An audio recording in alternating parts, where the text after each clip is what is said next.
Hello everyone and welcome to Blue Tengu's live game development show where we show everything that goes into making a game from concept to completion. If you've ever wanted to make a game, this will help lower that barrier to entry. Maybe give you the nudge you needed to try it yourself. Even if you don't want to make a game, we hope you'll find some value in what we're doing here. All of the information about where you can find us is in the Twitch info down below, or in our YouTube profile for those of you catching us later. But just in case, we're at www.bluetengu.com. Btengu on Twitter, facebook.com Bluetengu Studio, youtube.com Bluetengu Studio for those of you watching the live stream now, and Twitch TV Bluetengu for those of you watching us on YouTube who might want to catch the live show on Saturdays, Fridays, depending on where you live. If you've missed any of the episodes in the past, you can always catch them over at YouTube, but you shouldn't have any trouble following along, even if you haven't seen them. For those of you who haven't seen the show on Twitch or YouTube before, my name's Eric. I'm a game designer living over here in Japan who's trying to show you everything that goes into making a game for about 2 hours a week, including all the ums and ahs and awkward debugging moments, and should be a couple today because I don't have my coffee with me. But the reason I'm showing it all as opposed to making the game first and scripting out a rehearsed tutorial is because I want to lower that barrier you feel to making a game. Hope maybe get you out to inspire you to go out and try it yourself. See, a lot of ums and ahs there. You know this is live. Thank you to everyone who dropped by last week, and to all those of you who watched the video on YouTube. For those of you here with me on Twitch, feel free to drop suggestions or ask me questions at any time. I may not be able to answer them right away because I am working, but I'll try to get to them. And today, because it's mostly drawing, I should be able to get to questions pretty quickly. But if I can't, send me a private message here, leave a comment on our site or YouTube video, and I'll do my best to address it next time. If you are out there making your own stuff and you don't mind showing it off, send me a link. I would like to see it. Love playing any game I can get my hands on. And at this time, every week, for 2 hours, I come onto Twitch TV to work on the game Project Spaghetti, which is a top-down 2D cowboy shooter, where the bullets fired bounce around the screen with a pinball mechanic. Last week, I implemented all of the gameplay for the desert stage, including the cactus bumpers that fire out spines whenever they're hit, and the armored scorpions that can only be killed when they're hit from behind. I also took a little bit of overtime to improve on the exploding bullet mechanic. I came up with an idea earlier this week that I think really makes it actually work, as opposed to what it was before, where it's like, what's going on? I actually slow the bullet down so that you can see it coming, and I widen that explosion effect, and of course it affects the armored scorpions and everything else, as well as the player, making it a pretty dangerous thing to be flying around, but I can show that later. Today I'm going to move on to creating the rough graphics for our 4th level type, the night level, which will pit cowboys against their natural enemies, the aliens. Given how long the tasks have taken in the past to do, gameplay will probably come next episode, so if you're more interested in gameplay, you can, well, if you're watching this on YouTube, you can skip ahead to the next episode. If you're watching me on Twitch, well, stop by next week. This episode will be mainly drawing out the sprites, hopefully dropping them into GameMaker, maybe getting them to move in GameMaker. But I do want to have a little bit of fun with the alien this episode. Like the scorpion, a scorpion's a scorpion, there's not too much you can do with it, but alien, obviously, you can do whatever you want with it, so might try out a few varieties of that, which will take some time. And just to show you where I'm at now, I'm going to pop over to Trello. So let me jump to the desktop here. And over to this Trello task list, which I keep over at the Project Spaghetti task list on Trello. So if you search for Trello Project Spaghetti in Google, you'll be able to find this. I also usually post the link as an annotation in YouTube, so if you're watching, it'll probably pop up, right about now. To show you what I did last week, which was episode 19, I did finish off the rough cactus bullet, the spines it fires out.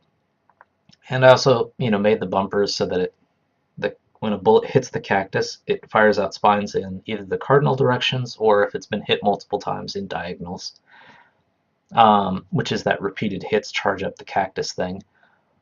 The cactus charge cools over time, and for scorpions, unless you hit them in the back, they reflect the bullet out at you, and they always face the player. But they do stop when hit by a bullet, so if you do have one charging you, you can stop it, and it will charge you if you do hit it. So that was that. Actually, let's move this over here. If I can get things in the right place. Okay, And the overtime did make that explosive bullet kill the scorpion. The score is worth more for explosions than anything else because it's going to be a pretty rare occurrence to get a bullet up to the exploding state and actually kill something with it. I also did a mini pause test. In some games, uh, it's an interesting technique, and I think Vlambeer talked about it on one of their videos as well, but if you every time something dies, for example, like an enemy, every time it gets hit or every time the player gets hit, if you do like just this micro pause, it just makes everything feel a little more like have a little more oomph to it, and the player usually doesn't notice. So I did try that out in Game Maker, but for Project Spaghetti, it doesn't quite work because that pinball mechanic in the game itself is pretty the retro style, so it's very precise, I guess would be the way to say it. That's not a good thing or a bad thing, it's just the way it is. So, even just that micro pause just kind of throws everything off. In some games, like a side-scrolling action game where you're shooting enemies and stuff, it works perfectly. For a top-down shooter where things are bouncing around with like that pinball mechanic, you kind of expect things to move in a certain way, so it didn't work. But I did try it just to make sure, see if it would help. And, I made the bullet flicker a little bit before it explodes, so it's about to explode. Added, ticking down and an explosion sound effect as well. But I can show you that right now before I get into the spriting. So let me jump over to Game Maker and show you what I did and what the other levels look like, because it'll also tie into what I'm about to do, which is make graphics for a new level. And for those of you who haven't seen past episodes, I use Game Maker Studio, which makes making games really easy, but it's still powerful enough to make professional games. There's Tom Francis did Gunpoint, which is probably what inspired me to use Game Maker in the first place, even though I have used stuff like Unity and all that in the past. Because I am just doing this all myself and live and stuff, Unity just seemed a little too much for what I needed, and this is just about right, especially when I'm going for the retro look. But let me stop yapping and jump into the game itself.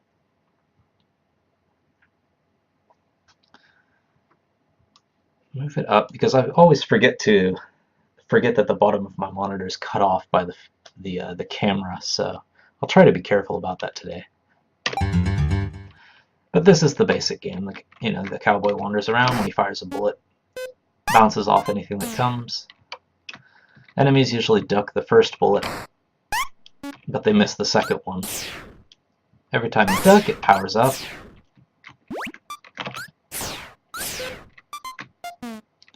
Fortunately, he got hit, but hopefully I can get one of these things up to explosive speed before I die. Oh. It'll be easier to show on the Scorpion level because they block the bullets. This is the graveyard level that I made, around Halloween time. You have to hit the bell to be able to kill the ghosts. If you don't, the bullets just pass right through them.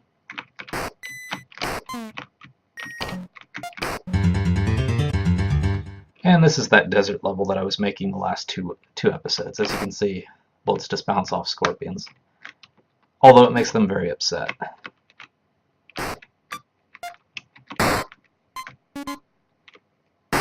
And every time that bullet hits that cactus, it causes it to shoot out. Okay, we're going to get an explosion here. As you can see, that bullet is bouncing around, bouncing back and forth between that scorpion and there. You heard it for a few seconds because there were two scorpions there, so it's kind of hard to see, but let's get another explosion going. Hopefully a scorpion won't interrupt it this time so you can see what it is. Well, looks like one will. But that was a good example. When the bullet does get to its last state, which is its exploding state, before it was just going even faster and, just kind of vanished. But because, it's a cool thing to happen and it's quite dangerous, it should, the player should know it's coming and be able to dodge out of the way or do something to get away from it. So I actually did the opposite of what I usually do, which is speed the bullets up as they bounce. And actually that last step makes it go really slow. And just that sound effect, the fact that it's flashing, the fact that it's going slow, makes it feel really dangerous. So when it explodes, you know it's coming. But the next thing is going to be to make this night level, which means I'm going to need a bunch of sprites. A new set of enemies instead of, ghosts and scorpions. I'm going to need aliens. And for bumpers, I'm thinking of like crystal formations because it'll work with the alien weapon I'm planning. So let me jump over to Photoshop and get started. What I'm thinking for the basic gameplay mechanic for the aliens is that they're going to be shielded, which isn't too different from scorpions, but the shield will work no matter what direction you hit them from. Seems like it'd be impossible to kill them, but there's a flaw in the alien logic, and that's that they're going to fire a laser out at the player, and it's going to try and arc after the player. If you can get another alien hitting that crossfire, or you can maneuver them into the crystals in such a way that that laser hits them, then you can take down the shield and you're free to shoot them whenever you want. Makes it a little bit of a different strategy than the other levels. So, one of the limitations I've set for myself is to use the Commodore 64 color palette. And one thing I found out about the Commodore 64 is that the colors are not, based on RGB values. They're actually, I think, manually. Like, I'm not sure if it's manual or what it is, but the colors themselves are actually, decided in a different way than colors usually are. So, the actual precise colors, it's hard to pin down, but this is actually a pretty good representation of what you can do with the Commodore 64 palette. So I use this every time I draw pictures to stay consistent. And the thing I'm going to want to do first is draw the alien, which is this task. But as I learned on the desert level, it's actually a good idea to draw that background first so that it makes it easier to pick colors for aliens and bumpers later. So what I should do is start with the background. The night level is probably going to be closer to the graveyard than the other levels in terms of light and dark. I kind of want to use that same sky and everything, so let's do that. Start with this as a base. Okay, looking over at my broadcast thing. This looks like about the limit of how much I can show on the screen, so I'll try to keep everything above here this time.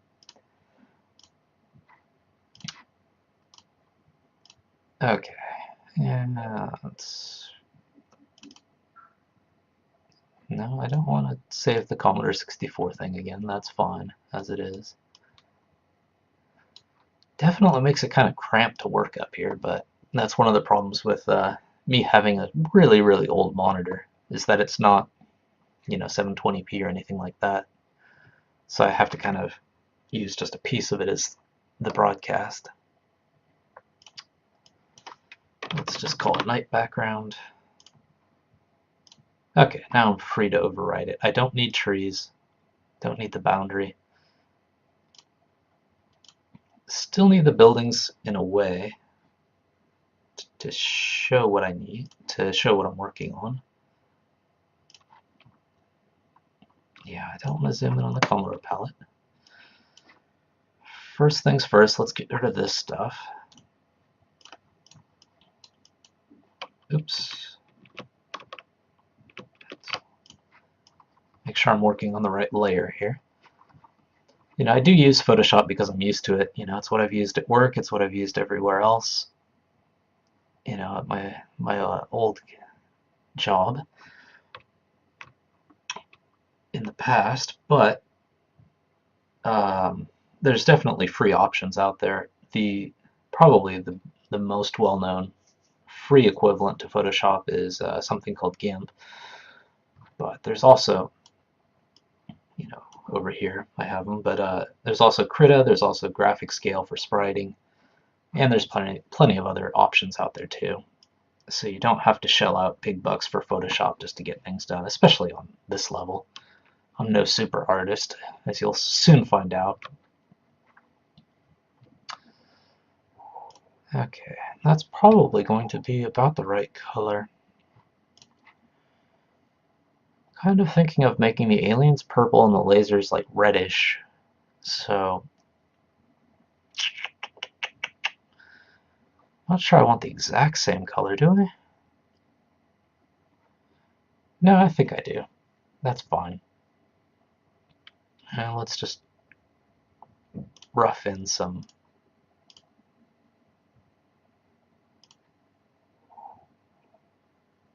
Let's see. Because it can't be just open sky, because it does have to look like there's a reason for the bullets to bounce. There I go again.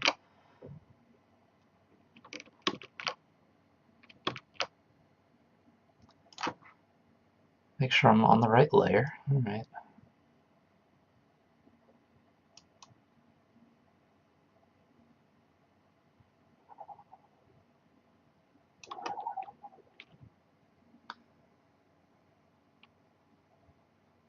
Let me just spread this out a little bit here. Trying to get this just precise is hard. I am working with a mouse, not a tablet. Not that I would know what to do with a tablet anyway, because I've tried it in the past and I'm not very good at it.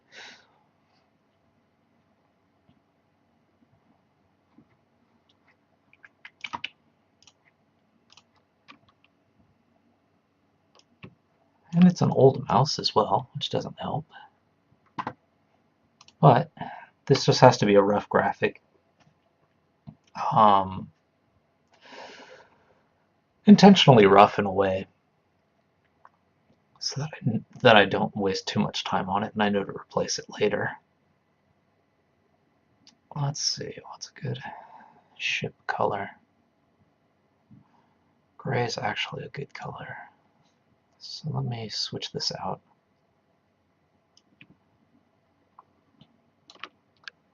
You'll see why I'm doing this in a moment.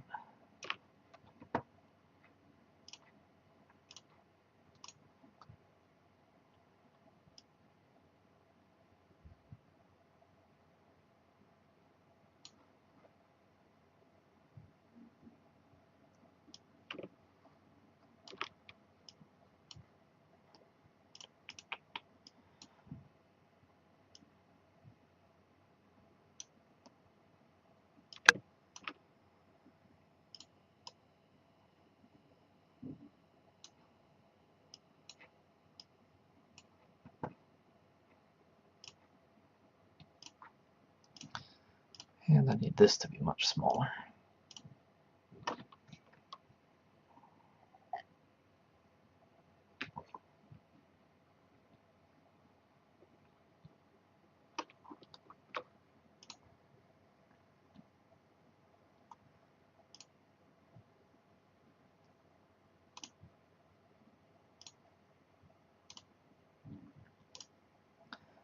So I do want to convey the impression that the aliens are actually coming from something.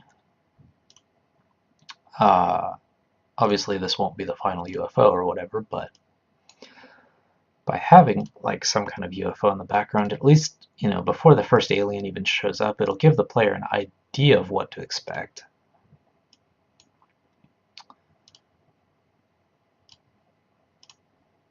Which is a good thing.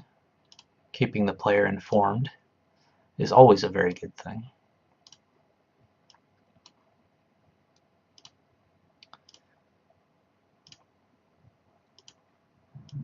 One thing I am going to do different with the Twitch episode today is usually when I take a break I just throw up an intermission thing, but you know, that animated short that I do at the beginning of every episode, for Twitch I'm going to actually put that in the middle this time, because, you know, why not?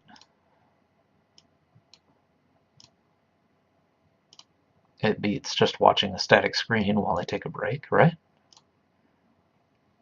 And usually with Twitch people kind of trickle in, so there's no point in showing it really at the very beginning of the broadcast when no one's there. So, but for YouTube I'm going to keep it the same format as in the past. That's a little too far.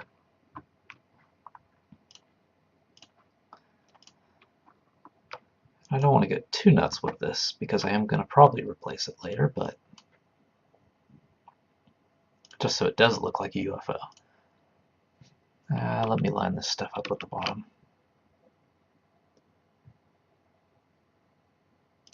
Okay, there we go.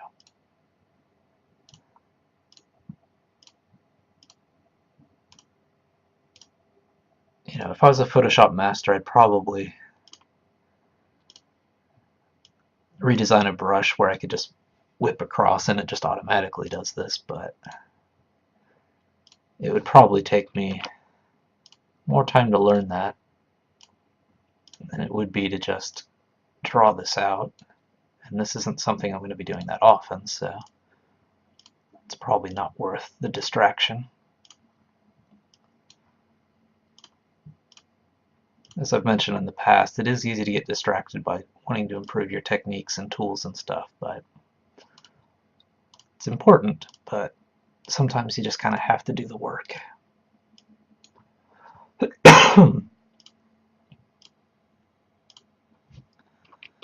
My voice is definitely giving out on me today.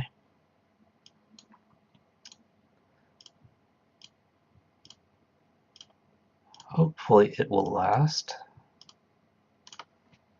Okay. And now that I've got that in place, I can do something much quicker, which is this. It's cheating.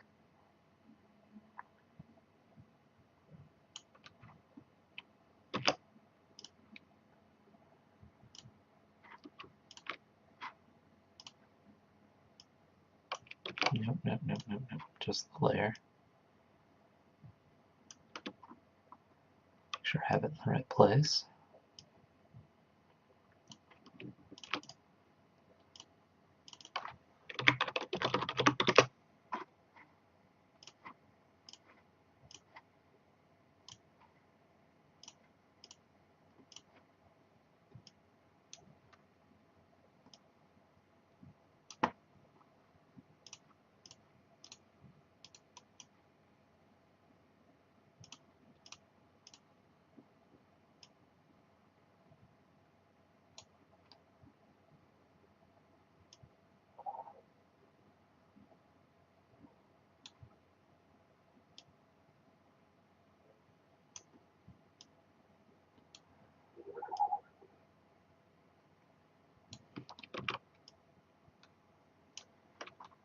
Okay, that's not bad. It's a good rough start anyway. In the chat, PandaBit says daylight savings time messed him up, or him or her up last week. Let me know. So I used the right pronoun. By the time I was here, it was already over. Yeah, I do need to start changing these things to reflect the fact that daylight savings time is over. Problem was, it was kind of tricky because some regions end before other ones, but yeah, daylight savings time is definitely over, so I do need to change some of those times out to make sure that people do know when I'm doing this, I guess. Thank you for dropping by this week, by the way. Definitely appreciate having an audience for, for what would ordinarily be a very lonely task. But yeah, this is just going to be the background for the night level. It's very rough. It's something I'm going to brush up later, but just so that I have the very basics in place. And let me get that PNG out of there so that I can drop it into GameMaker later. Okay, and I am going to keep this up because it'll help when I'm doing the aliens, but I'll minimize it for now. Now let's start drawing aliens.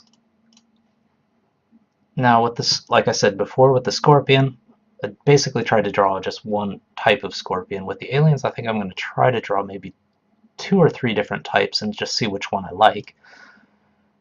And I think for the base, I'm going to use the ghost enemy, because I think in shape they're going to be pretty similar.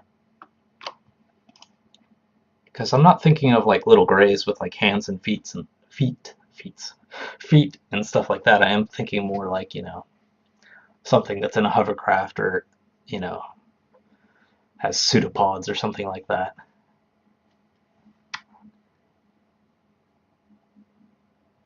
And PandaBet says, I'm I Zephyr, the guy who was handing out candy. Said I was going to be here last week but missed out, so making sure today. Yeah, thank you for dropping by. Now I know who you are. Okay. Yeah, handing out candy. Thank you, by the way, for giving me the feeling of Halloween on Halloween. I did appreciate that. And yeah, it is more BG work today. Tonight, since you dropped by, let me actually show you where that BG from last week ended up. Because otherwise it just looks like I'm just constantly drawing stuff. But, so this is where, the cacti, the bones, the scorpions ended up. And I did armor the scorpions so that you can't, well, they get quite angry when you shoot them, as you would expect them to do. And you can only hit them from behind. So there's a lot of running involved in this game if you're just firing out bullets. Also with the cacti, I had it where when you hit the cactus bumper, every time it fires out spines. And right there, I showed the explosion. The explosion does affect scorpions. So, I did put the assets that I did that episode when you drop by into the game itself. Scorpion's still a little bit rough. The way it moves around, kind of fishy. So I do have that as a bug to fix later. But the basic gameplay's in there.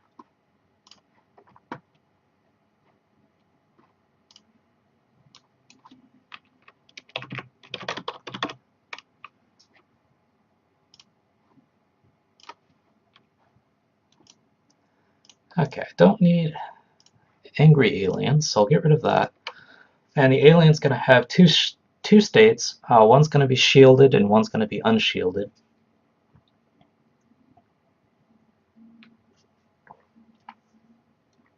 By the way, if you are interested in how that desert level stuff was implemented, I do have all those videos over at YouTube, youtube.com, Blue Tengu Studio, all one word. If you look at episode 19, you can see all that stuff getting in there. So if you're curious how I got from what you saw to where I am now, that's the episode to watch. And this will be episode 20. So the first state, shielded, since it'll probably be easier to draw the alien with the shield first to get an idea of what it looks like, and unshielded next.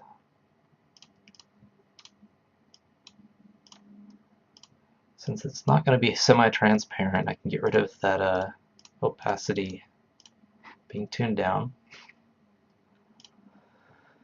And for unshielded, I'll probably just duplicate the layer later anyway, so let's get rid of this actually. Okay. I think I'm going to use the basic ghost shape as a starting point. And I'm going to try this alien with purple because frankly there aren't a lot of opportunities to use the Commodore 64 purple in a game.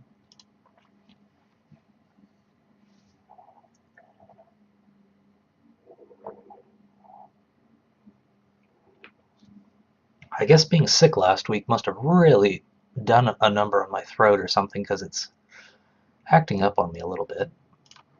Hopefully my voice survives the episode, otherwise it's going to get really quiet soon. Okay, do want it to be like on a little hovercraft kind of device. So let's put that in there. It's probably enough.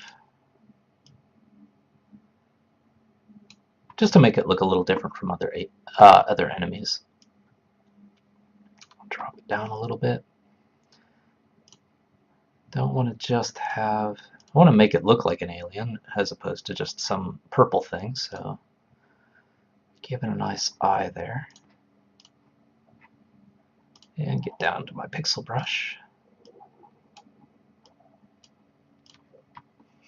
Yeah, okay, that kind of that kind of works. Gray shading looks a little weird, so I'll fix that. And Pandavit says, check it out after the stream tonight. Thank you. Thank you for checking it out.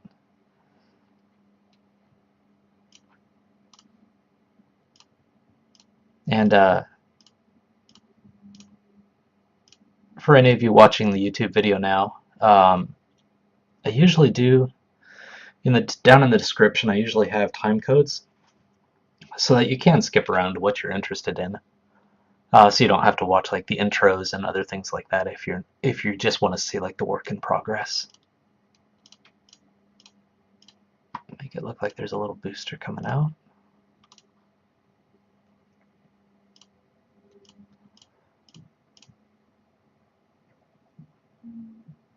It's not too bad. It needs some kind of shading on the side, maybe.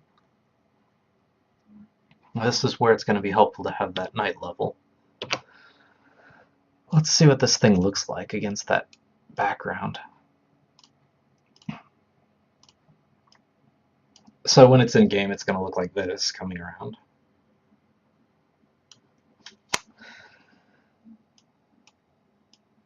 Yeah, it does need a little bit of an outline on that thing it's floating on, because otherwise it does kind of blend into the dirt, which is not a good thing.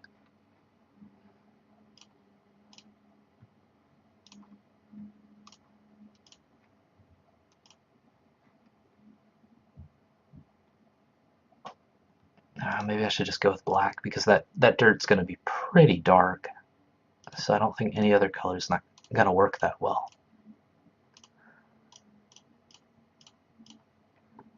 And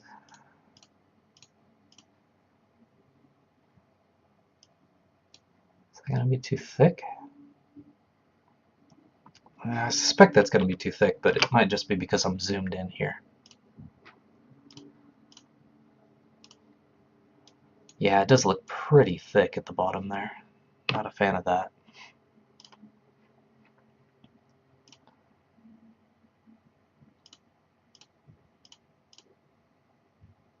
Now it just looks kind of broken up there in the corner. So I think I'll stick with what I had originally. Maybe go with this. See what that looks like.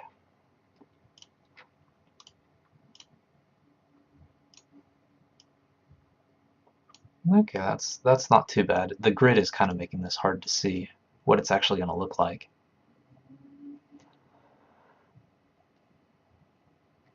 There we go. Okay, there we go. So this is what it'll look like. That grid does kind of get in the way. It's definitely got a very distinct outline. Black might be a little too strong though. Maybe change it to blue. Just the same shade color here.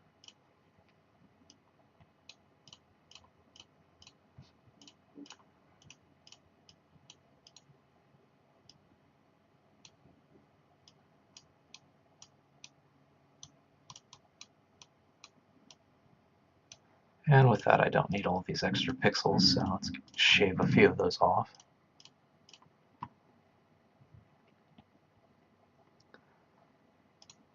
Kind of gives it a creepy look too, which is nice.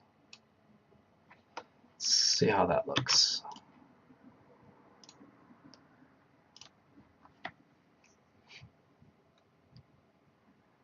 And PandaBits mentions, might want to be careful the hovercraft is visible. Yeah, otherwise it just looks like doesn't look like it's hovering, basically. It just kind of looks like a thing, so that's a good idea. With the thick outline, it's difficult to see the little flames coming out the bottom. Yeah, exactly. Like right now, it's kind of hard to see that anything's kind of coming out of that bottom, so it might be worth shaving off a few pixels down there to kind of spread that out a little bit. Maybe thicken it out a little bit as well. Thank you for the advice. That's good advice. Let me shave these off. Maybe bring this up a little bit. Well, don't need to bring it up, I guess.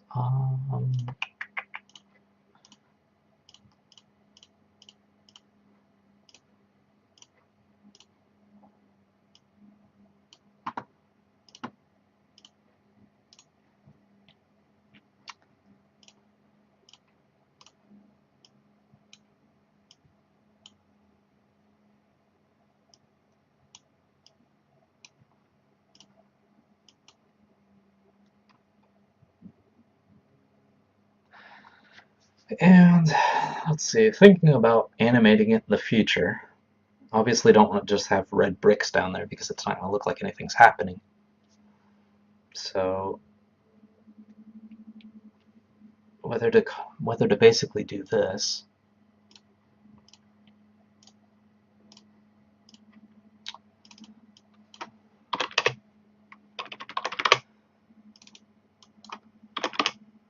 I keep switching to Japanese input on me, which is no good.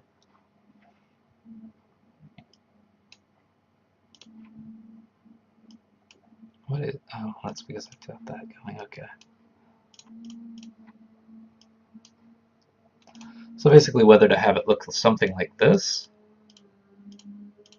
so it just keeps looping back and forth between like this pattern, or whether it would be better to cycle it. Yeah, the Panda Bits mentions otherwise it looks like a little tank with a purple guy standing on top, exactly. It just looks like treads are there. You know, the best solution would actually be to have a particle generator that kind of spits out little flame particles down here. That might be the ultimate solution.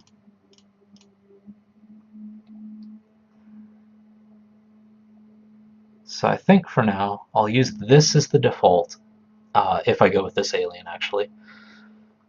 Use this as the default just to get an idea for the alien sizing and stuff like that. And then maybe shave these off and throw either a particle effect in there or just, do it through animation. Rather than making things uniform, maybe going something like this.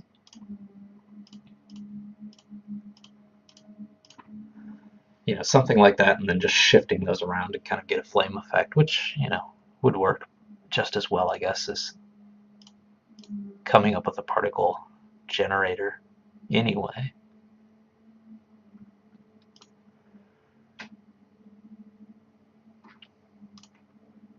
In fact, just to have that animation, let's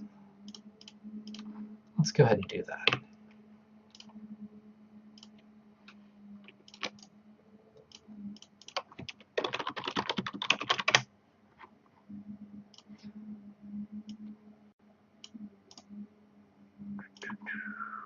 And I'll reverse those.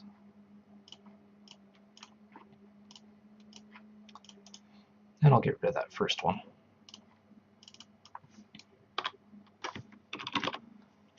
Wow, my keyboard really wants to switch to Japanese on me for some reason. So this way, when it's animated, at least it looks kind of like, there's a little bit of a flame movement down there. And for Panda Bits mentions, yeah, cycling between the 2 block rectangles to the 4 block squares works fine. I think it would too. I'll go a little fancy with this and just run with this for now. This will be alien candidate number 1. And actually, did end up drawing the unshielded version first. So let's duplicate this out and draw the shielded version. The shielded version, the shield around it is going to, at least, it's going to give the player information, which is that the alien cannot be hit with a bullet. So it is rather important information.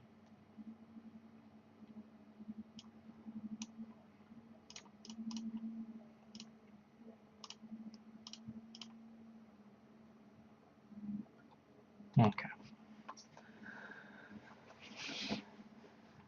Let's see.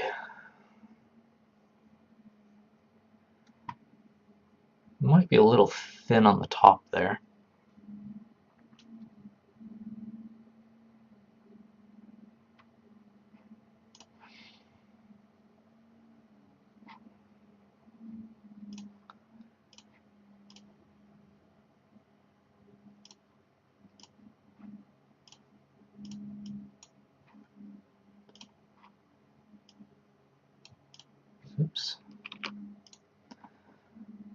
Move that down a little bit so I can squeeze this down a bit.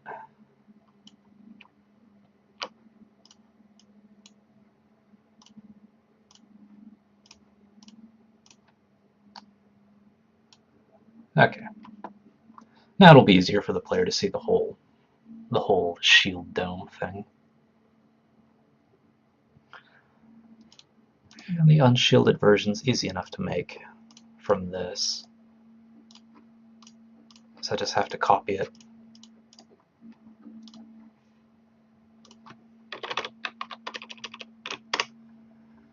And basically just get rid of this. If my magic eraser comes up. Yeah, okay, well I just had the shielded. Alright, there we go. So that's the unshielded version.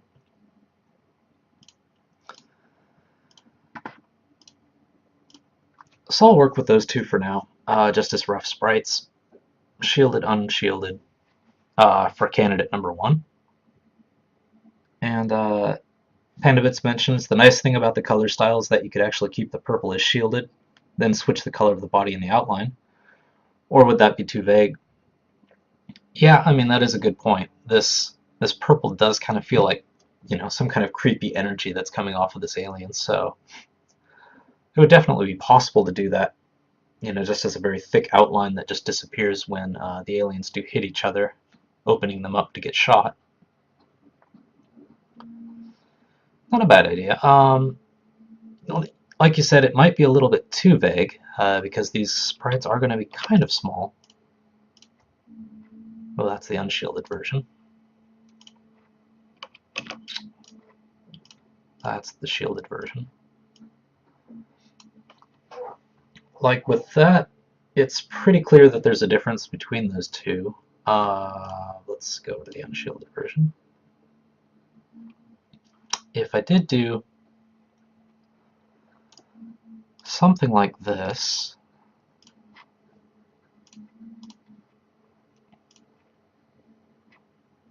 probably should just use the regular eraser.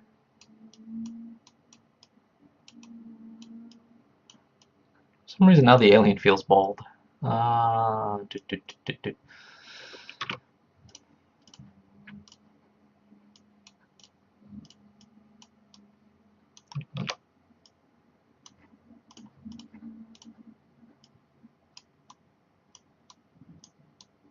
Keep the original sizes, I guess.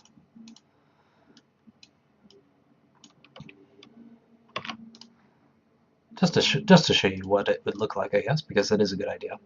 For example, if you got rid of the blue outline, yeah, that's maybe a little too fat. All right, sorry. Added a little too many pixels to this guy.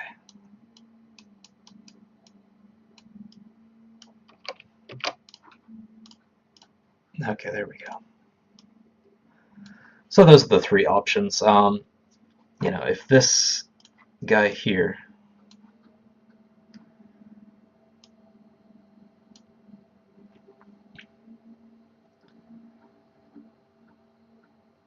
like the one in the middle with the outline going to the one on the left without the outline is one way to go with the shield, showing the shield. The shield on the right, the physical like dome, glass dome kind of shield, atmospheric shield or whatever. Going from that to the one in the middle is the other option. Looking at the size of these sprites and the way it's going to look on the game screen, it does feel like probably the physical shield's going to be easier for the player to just tell at a glance, you know, this is shielded, this is unshielded, so I think that's going to be the way to go for this version of the alien. But I do appreciate, you know, the idea, because it's very easy to get stuck on one, you know, one direction in your head, and it's nice to kind of see the other options.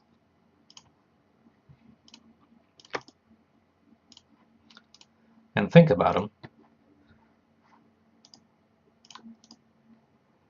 So we'll get rid of that for now, and let's try a different type of alien.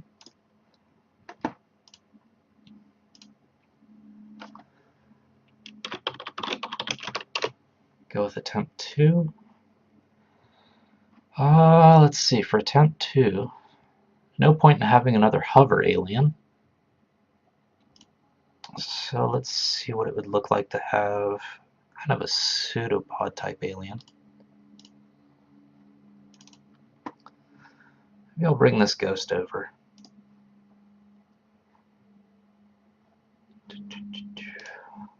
Let's just copy it.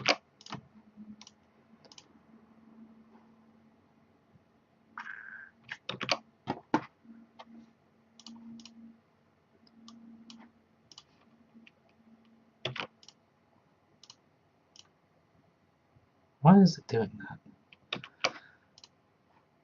Oh, I see why. Wrong layer again. Okay, there we go. I don't want to use the alien as a base because then I'll probably draw just the same thing over again. So I do want to kind of hide that as I think about another type.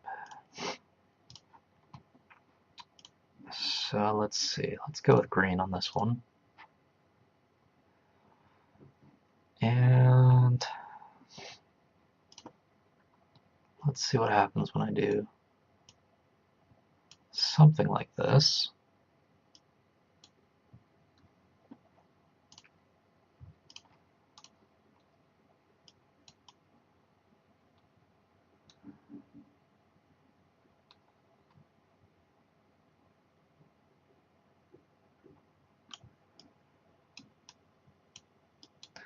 I've already got my heart set on the other alien now because it drew it out, so it's getting hard to think of how to go about this one.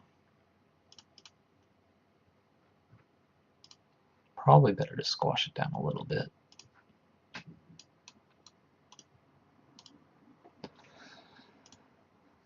Let's try multiple eyes on it.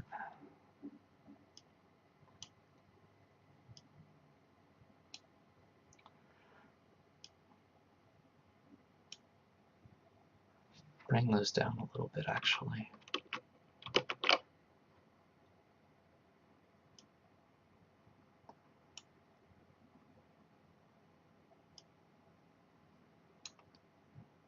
So I can do this.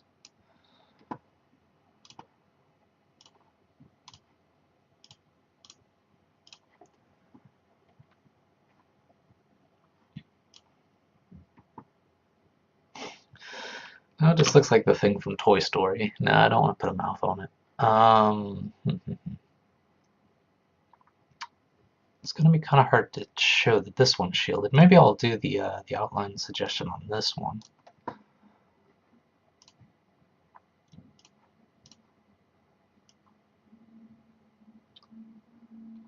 Just make it really thick.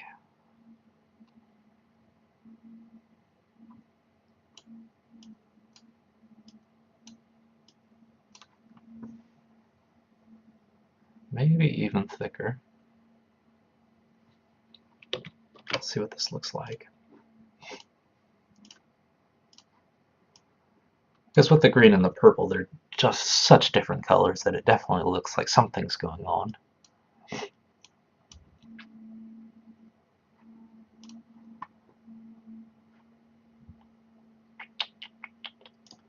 And attempt to unshielded.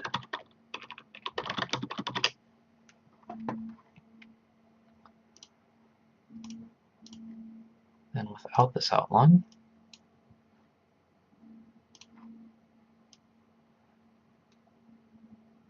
My mind is definitely not keeping up with Photoshop today for some reason. I keep picking the wrong layers and everything else.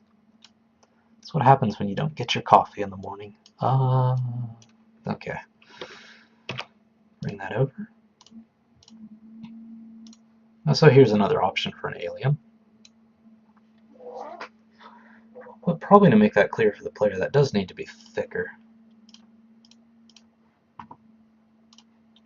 So let's go ahead and thicken it up a little bit.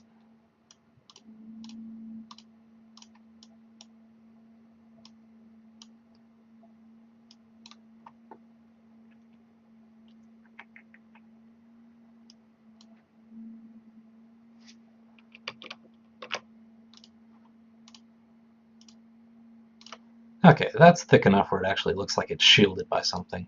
Maybe it needs a little more something on the feet, but that's an other option. Let me catch up here to the chat. Uh, what if you had a wide base for the pseudopod and then thin it out quite a bit for the traditional Martian head? Yeah, that's possible, like a big pseudopod foot and then a comically thin body to a big head. You know, might end up looking like a Venus flytrap. Well, Venus flytrap is actually a very cool plant, so that wouldn't be a bad thing. So let's do that for attempt number 3. It's actually a very good idea. Thank you, PandaBits, for the advice and the suggestion. So squish it out a little bit like this so it has a comically big pseudopod, and give it a nice big head. Which would work really well with the 3 eyes too, because you could kind of spread them out like eye stalks or something. Well, I don't need that. Let's just get rid of that. Now it looks like a very disturbing, like, popsicle. Let's get rid of this stuff. Just so that I don't decide where the head is based on where the old eyes are. Thicken the head out. Maybe like that. Thin it down in the middle.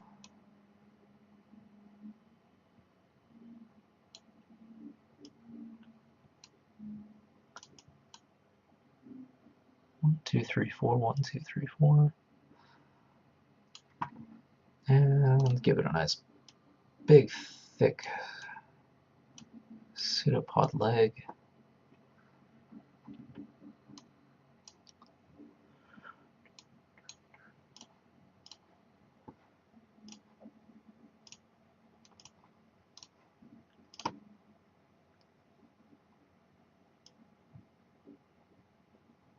Oop, going out of control with my mouse here.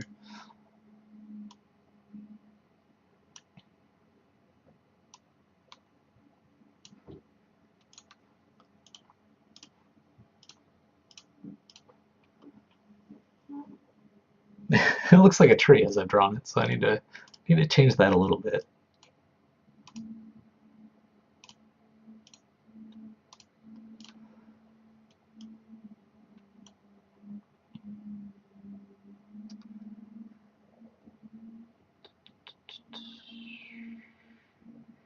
Wouldn't actually be too bad an idea, because you could get a better feel for the direction if there was like a one foot that was kind of like trailing behind, kind of like a Slimer from Ghostbusters or something, where it has like a kind of a tail.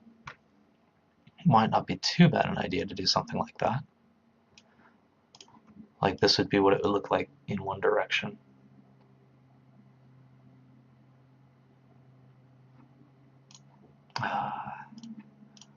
Since it's turned this way, let's show what it would look like the other way. So like, for example, if it's turned to go that way, it could look like this. And the opposite if it's going the other way. It's one possibility. Just so I can keep this one around. Let's go back to the one large pseudopod. Maybe 2 little stalks, but then that'll look kind of like legs in the end. But let's try it.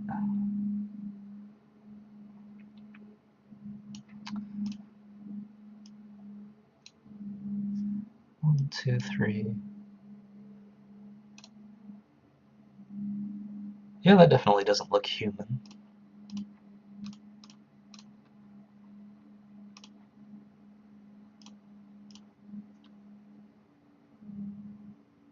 That is another option.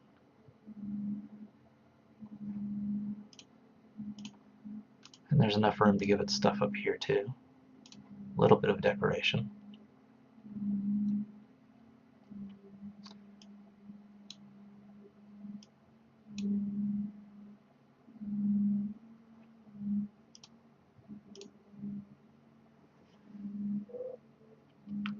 Let's see what this looks like in the game.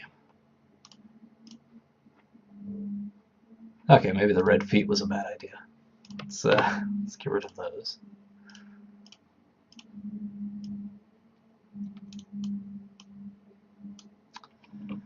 Copy out this one, copy out the other one. Let's go with attempt 3 as well, copy this out.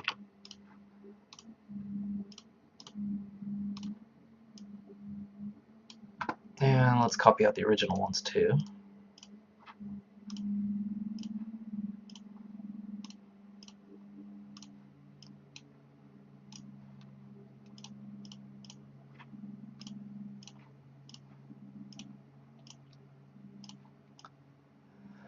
Okay, so that's a set. Alexum FM says sup. So I gotta give everyone a good hello back. Thank you for joining the show. Right now I'm just drawing out different aliens for the game, just to see which one I kind of like. So far, PandaBits has been giving me some good suggestions on possibilities for other alien types, like for example like a kind of a narrow body that ends up in a wide head. It's a good way to get 3 eyes up there. In terms of design, the original like green design that I came up with is not too good. If I were to go with one of these, it would probably be either like the one I drew after PandaBit's suggestion or the original one. Because this one kind of, I don't know, the one in the lower left kind of looks like the ghost. I mean, obviously because I drew it from the ghost, so it's gonna look like that. Let me try one more and see how it goes. Kind of a mishmash of some of the ideas so far.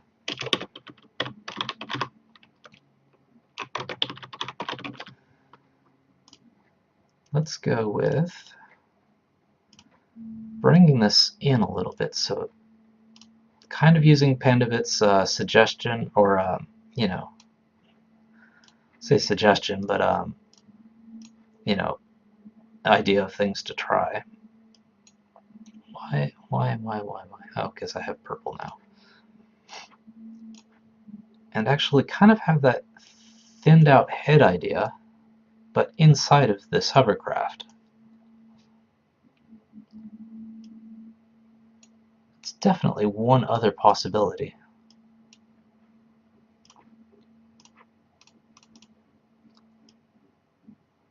To make it look a little more alien-like.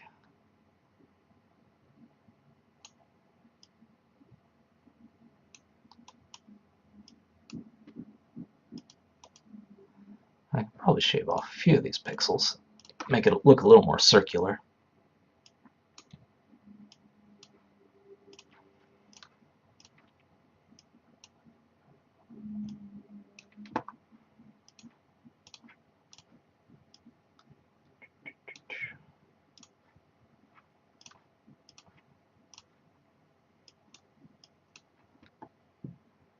That's actually not too bad. Let me even thin it out even more.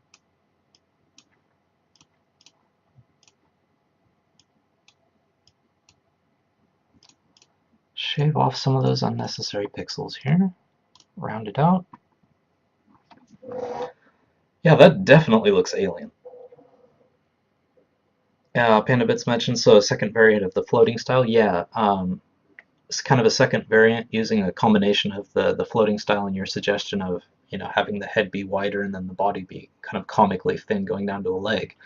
Just have that leg be the floating hovercraft thing.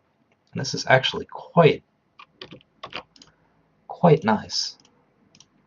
Definitely could not have thought of this without your suggestion, because I was stuck on that ghost outline. But the nice thing about this alien being in this shield is that it doesn't have to be the standard round shape for a collision and stuff like that.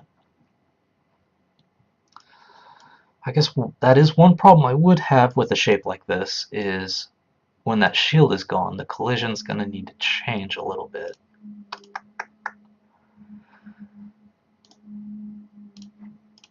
Attempt 5 unshielded.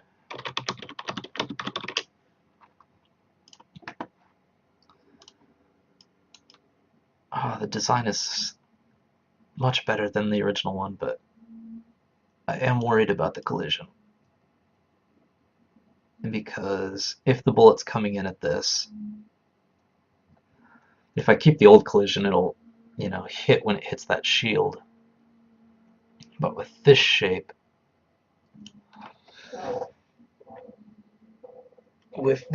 it might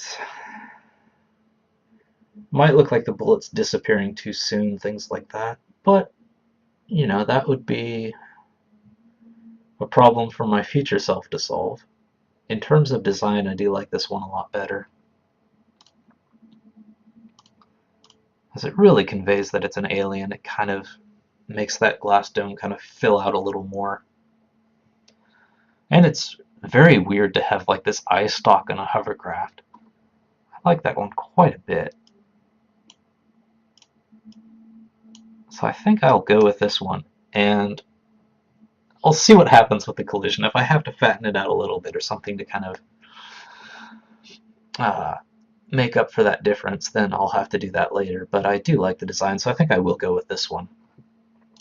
So, I'll just have it facing one direction for now. I can always go back and make like the left version, the back version, all that stuff later after I put it into the game. But I think I will go with this. So, just so I don't get confused as to which one I'm using, let's go with attempt 1. Attempt 1 unshielded. Just name things properly so that when I open this like 3 months later, I know what all this stuff is. Attempt 2 unshielded. Attempt 3. All of these are unshielded.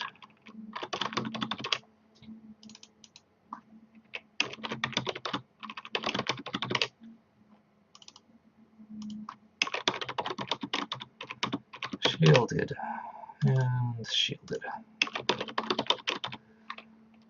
And I'm just going to call this one alien. Alien shielded. Just that. Just so I know this is the one I went with. And I'll save these out. So I've got the alien shielded one here. And actually, can I change the alpha on this?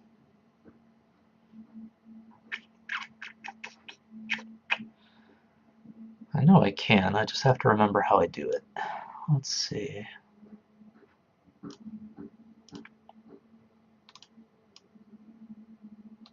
Let's go with 80%.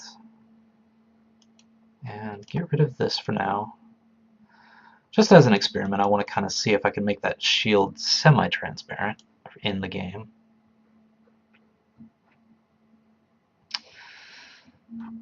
Let's copy this. That'll make it easier. Duplicate the layer, copy. Okay, and this one I'll get rid of that.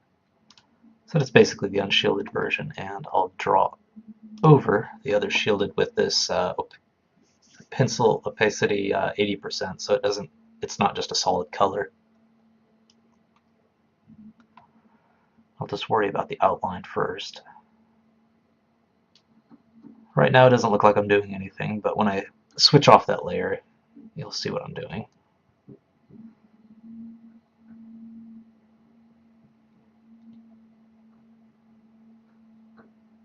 Okay, that should be good.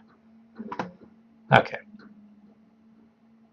Just to give it more of a glassy feel, so that you can see some of the dirt behind it. Whoops, I'm a little too far on that one.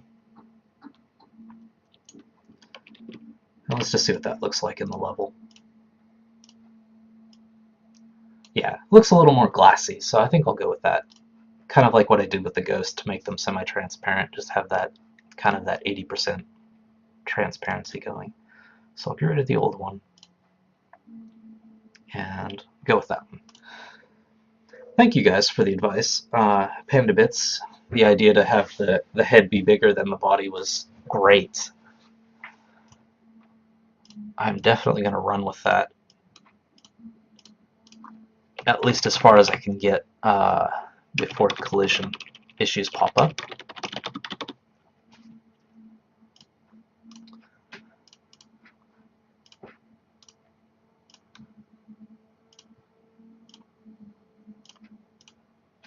Let's see, that's alien, shielded, unshielded. Okay. So popping over to my task list, I did do the rough background for the night level. I did do rough alien sprite. Last thing to do before I start putting this stuff in the game is going to be to make the crystal bumpers. Instead of like the cacti or the barrels or anything like that, it's going to be a little more alien feeling, and it's going to work with lasers in a way, so crystal seems like a pretty natural way to go with that. I am out of water, so I do need to take a break, and like I said at the beginning of the show, up until now on Twitch I've always shown the animated short at the very beginning of the show when no one's around basically, and just, you know, when I hit an intermission I just throw up an intermission slide. But today I'm going to change things up a bit and actually play that animation while I take my break, just so you have a little something to watch other than just a static image while I'm off, like grabbing water and doing what needs to be done. So going to take a quick break. Should be, well, the animation is going to be about 5 minutes, so I'll be back in about 5 minutes. And again, PandaBits, you know, thank you for that suggestion. If you don't happen to be here after the break, I do want to thank you before that. So I will be right back. Okay, I'm back after that bit of weirdness. Like I said, I usually have been in the past showing that at the beginning of every episode rather than in the middle, but today I thought I'd vary things up because there isn't much point to showing it at the very beginning. Makes a nice cover for my break to get away. Thank you for waiting while I took that break, by the way, and PandaBit, sorry you missed it, but you got a pizza out of it, so I think you win. Would be nice to have a pizza right now. But, you know, if you do go over to YouTube in a couple of days, you'll be able to see it, because in the YouTube version, I'll still keep it at the beginning of the episode. So those are always at the beginning of the episode. Let's get back into work here. For those of you on YouTube, it's the thing you saw at the beginning I just played right now. But if you're watching this on YouTube, it was just a quick fade, and I'm talking about something that makes no sense. But the next thing I need to do is draw those crystal bumpers for the game. The bumper, just to remind people who haven't, or tell you if you haven't seen past episodes, bumpers are basically these things the bullets bounce off of. You know, like for this level, it's just barrels and they don't do anything.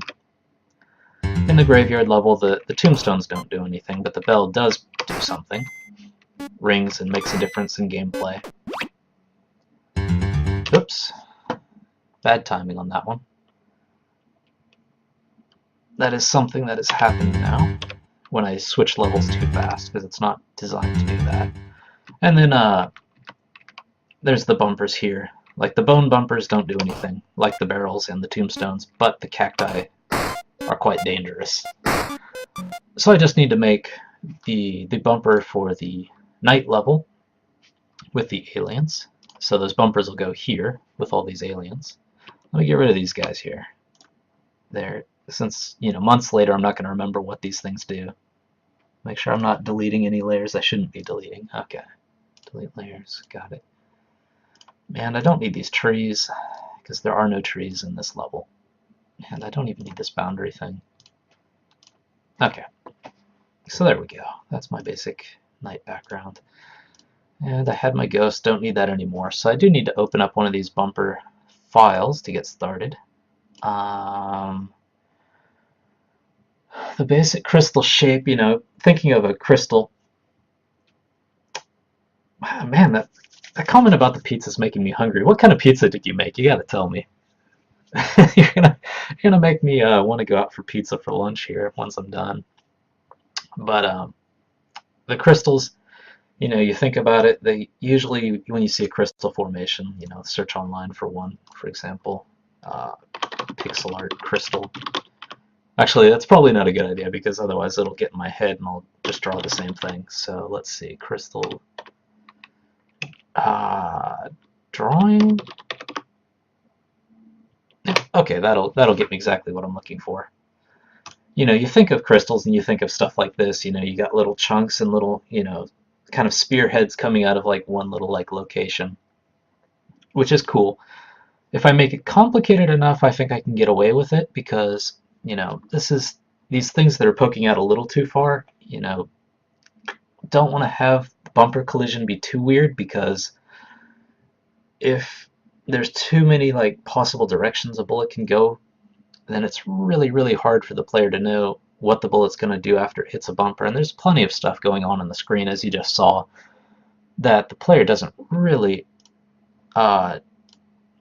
need to have to think about that extra stuff. So I do want to kind of go with a general like square collision when possible for the bumpers so that if a bullet comes from the right, it bounces back to the right. If it comes from the top, it bounces back up to the top rather than doing all this weird stuff inside of this. So, you know, for example, this crystal healing with Jennifer Williams drawing would be a little too complicated, but if I could smush all that together, I could probably get away with, you know, the bullet bouncing off of like empty spaces and stuff like that. But the more compact I can get the design, the better.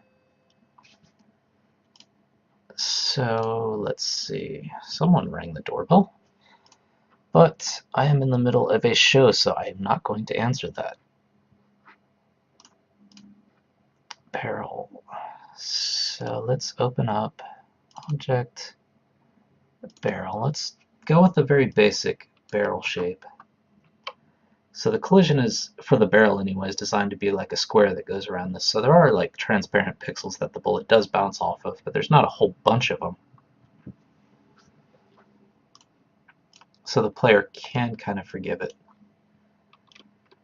Let's see, crystal, let's call it crystal so I don't accidentally overwrite the barrel.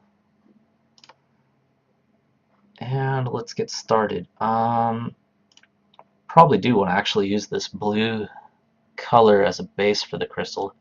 Works pretty well on that alien. So I can raise this up. Like, it works pretty well on this alien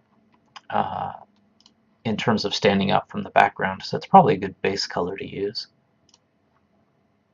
So I think what I'll do to get started is just whoops, still have it at 80%, which isn't a bad idea maybe, but actually, yeah, that is not a bad idea at all. Let's keep that 80%. Let's make glassy things look glassy. And keep that in the background. And I'll paint over this one. So get rid of everything on this layer. And just paint over this with those transparent pixels. Yeah, okay. It's working. And I gotta get the answer to the pizza question. Pandavits mentions the second floating alien is looking pretty good. Yeah, thank you. It was definitely your help that made it look as good as it did. Having that head, bulbous head idea was a great idea. And the pizza's a meat type, mozzarella and Asiago cheese, Leinjäger sausage, chorizo sausage, cotton ham, and a few other meats. Oh, that sounds good. My concentration is going to drop as I dream of pizza. That's one bad thing about living in Japan is there's not a lot of good pizza here. They do have, yeah, they have Pizza Hut, Domino's, things like that, you know, American imports, but they don't really have any good, you know, pizza places, and they don't really have a lot of good materials for making pizza. So pizza and Mexican food are the two things that you kind of miss when you come out here, live out here for a long time.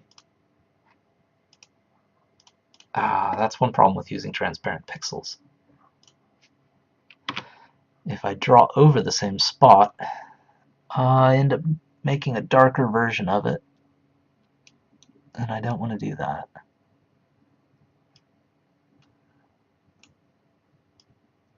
So these spots that I drew over twice, let's get rid of those. And draw this in.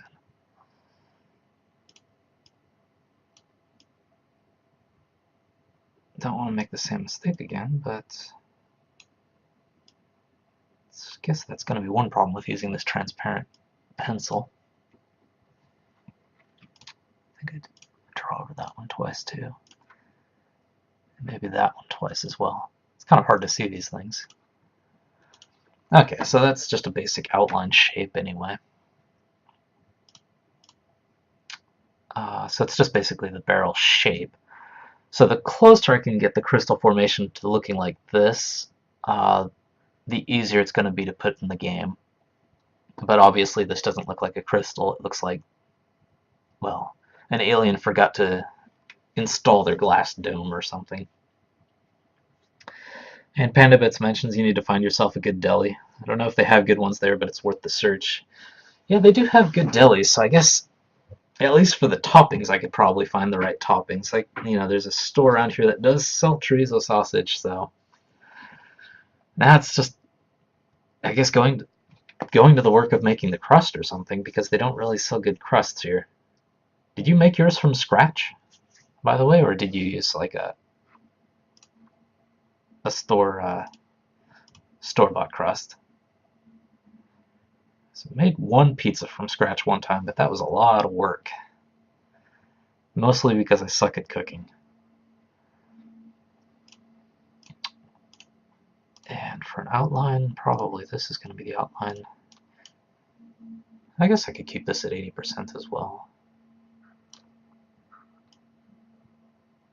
Well, let's not worry about getting cool too soon here, because I'm going to be drawing and redrawing these things a lot, so if I have to worry about like opacity on top of everything else, it's probably just going to be too much. So just to kind of relieve myself of that problem, there. Get rid of the opacity, I'll worry about it later. Do the same thing I did with the alien and just paint over the parts that need it. Just so I can get the shape first. Let's see. You know, usually when you think of crystals, you think of something that goes up to like a spike.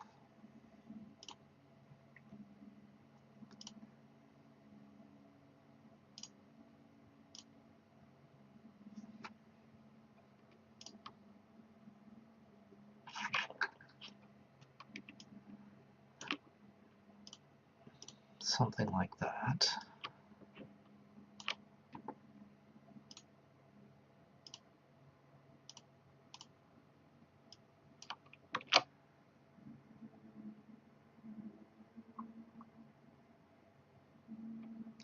Yeah, I kind of want a line going down here, but it's going to be off-centered because there aren't quite, you know, the size of the sprite makes it so that there's not going to be a middle to this. You know, I could do two side by side, but then it's just way too thick. So probably just kind of have to fudge it a little bit.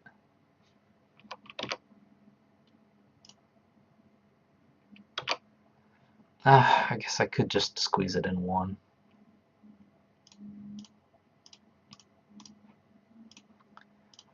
The shape will be a little bit different from the barrel, but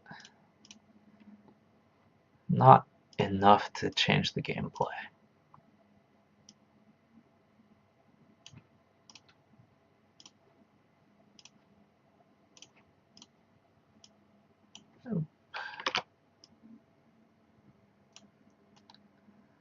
Okay, that's a good start.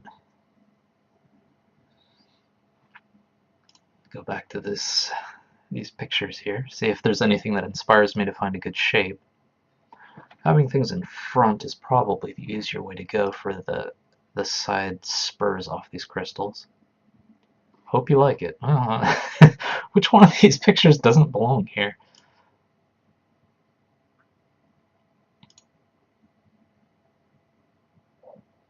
Okay, now we're just getting into some other territory. But, you know, for basic shape, I think, you know, something like this, in general, not too bad.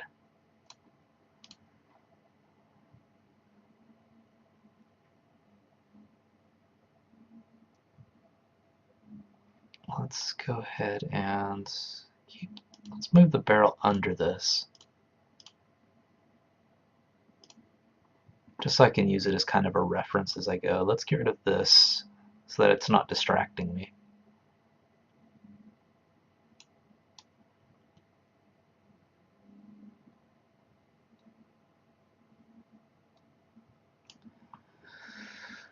And that's probably too thin, so I could fatten it out a little bit.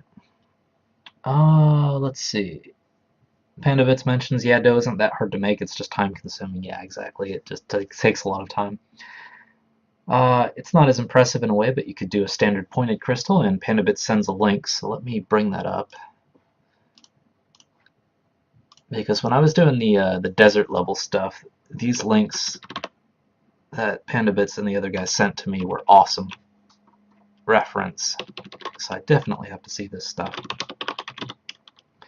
So gemstonebuzz.com files, gemstone, rock, crystal, prisms. The reason I'm typing this out as opposed to just clicking the link is because I do have the chat going on just a laptop, my old laptop to the side, just so I can see it going while I'm doing stuff, because this is a really old monitor, so it's hard to get everything on the screen at once. Yeah, it's kind of the shape I've got going. If I could fatten it out a little bit, you kind of get that going, and especially with like a little transparency, that'd look really nice. So maybe let's add a little bit more to this.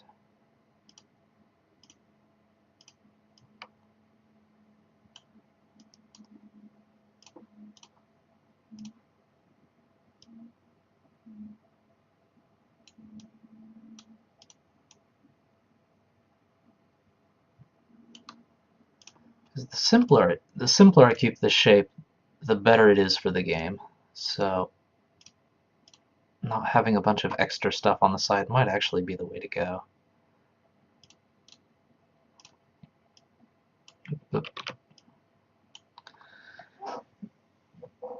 Yeah, that might, simple might be better in this case. Maybe get a little bit more of a base going down here.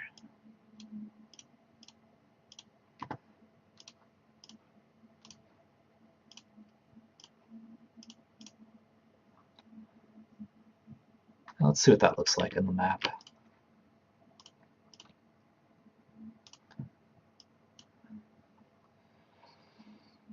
The way I've drawn it, it's kind of hard to tell it's a crystal. Maybe I do need something in the back. One thing I could do, actually, is if I kept the stuff in the back even more transparent, so that it gives it kind of a shape, but at least the player can kind of understand why the bullet's not interacting with it. That might be one way to go. Unfortunately, this requires pixel drawing skills at angles, and I'm not very good at that stuff.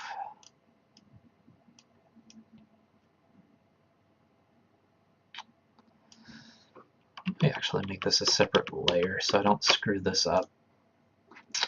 New layer, yep. And so I'll put this one in front. And I'll drop this layer down a little bit, just so I can keep it as an image but know what I'm drawing.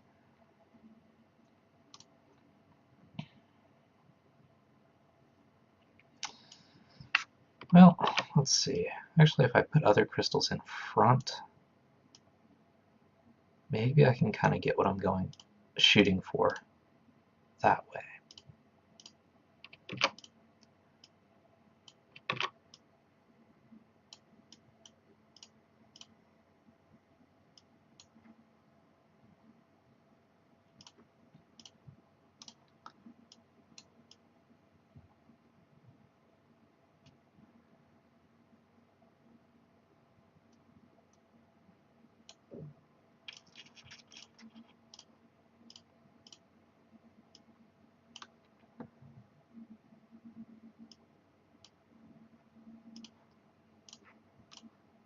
And at least this way I can keep kind of the same shape, but still make it look like a crystal formation.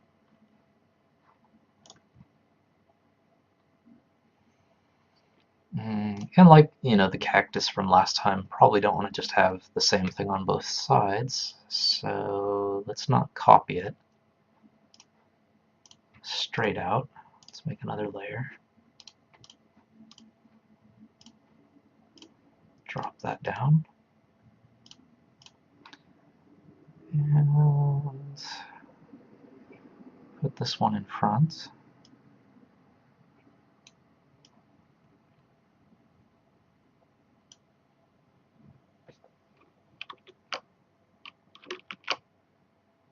Like this, maybe. Whoop. No, I'm drawing on the second layer. That's no good. Make this one a little bit shorter.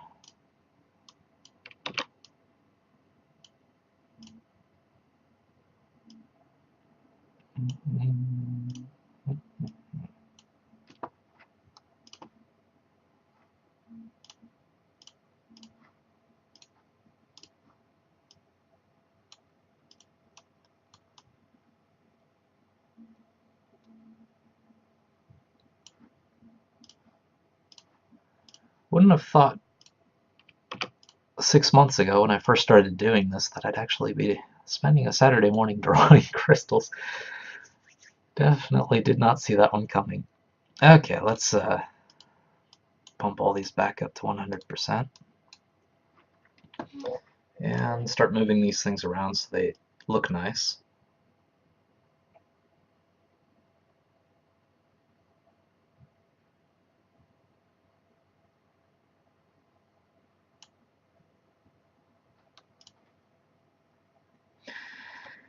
And the Panda Bits mentions it looks okay as is. If you test it on the BG and it's too glaring, it can be darkened.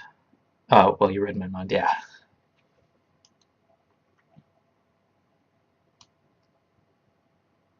Let's see if I can get this third one out here a little bit more. And maybe if I shave off the base of this one a little bit, it'll look okay.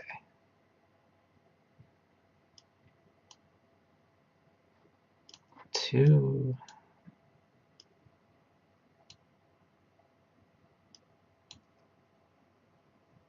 It's not too bad like that. Bringing them away from this middle line is kind of the way to go.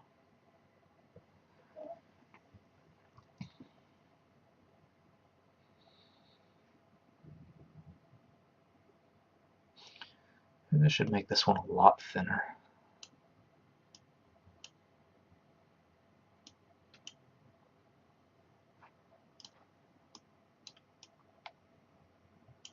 Hard to find just the right spot for this. That's not too bad. And then I can just kind of shave the bottom off so they all kind of share the same bottom. I'm going to keep those layers just in case I have to go back. But I'll hide those and work with these ones. First I'll merge them.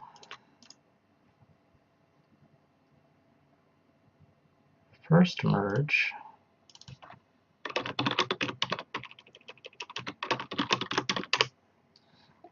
Then give them a common base here. Actually, let's erase the base we have now. Give them a common base. And see how that looks in game. Yeah, that's not bad. It does look like a crystal, and although it looks like there's, stacks, it is still just one collision.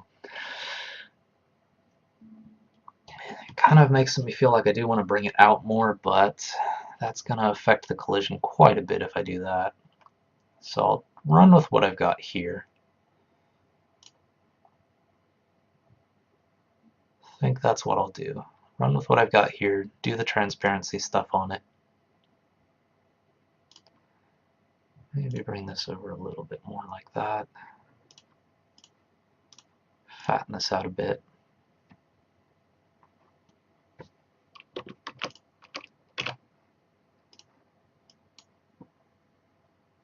No, actually better to have those corners.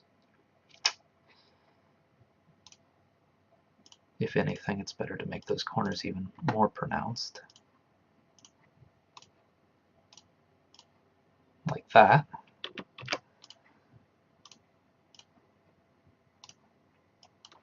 And there we go. Yeah, that's not too bad. I can live with that. And I can always go back in and, adjust these things later, but that's going to be a good start for me. So the next step is going to be to add that transparency. So to do that, I want to draw on top of this one. So actually, if the whole thing is transparent, then I don't have to worry about it, do I? It's not going to be quite like the alien, because I can do exactly what I did with the ghost, which is just change the layer transparency.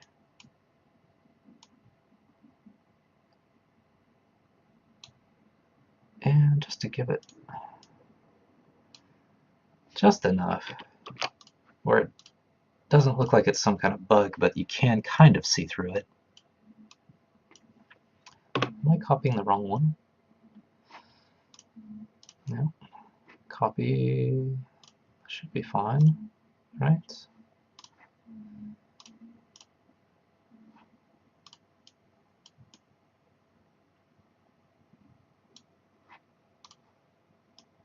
So in game it's going to look kind of like that, theoretically.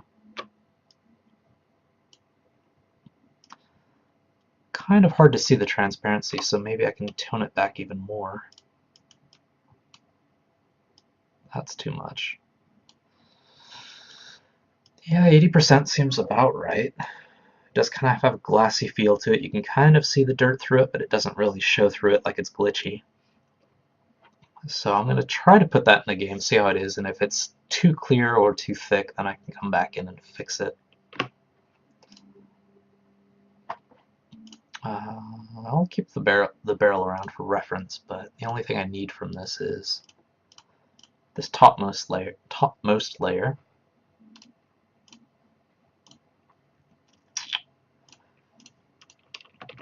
So that'll be my bumper.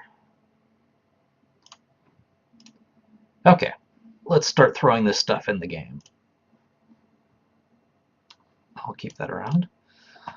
So that's the crystal bumper. So now it's just dumping the stuff into Game Maker, maybe getting the aliens to move around a little bit.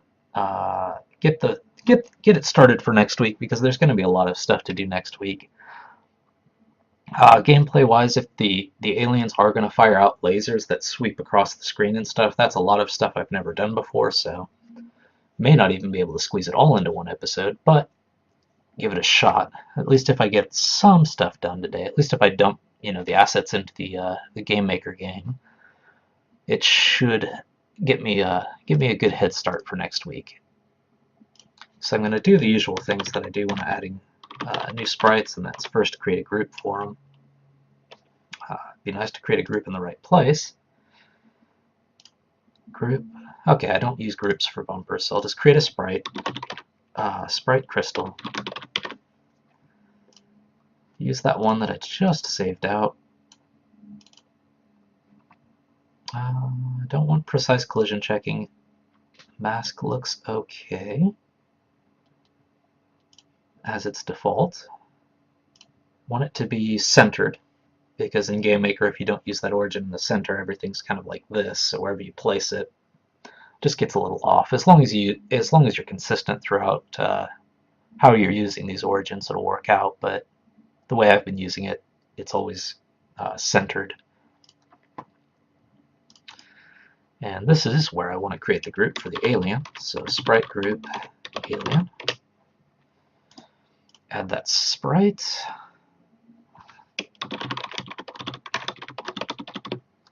The shielded version first.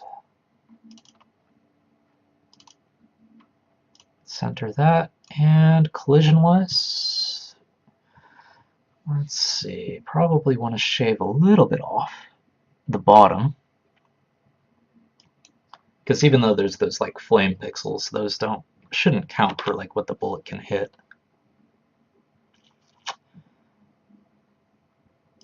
And maybe shave one off the top, one off the sides. Okay, and center. And I'll duplicate that, use it for the unshielded version.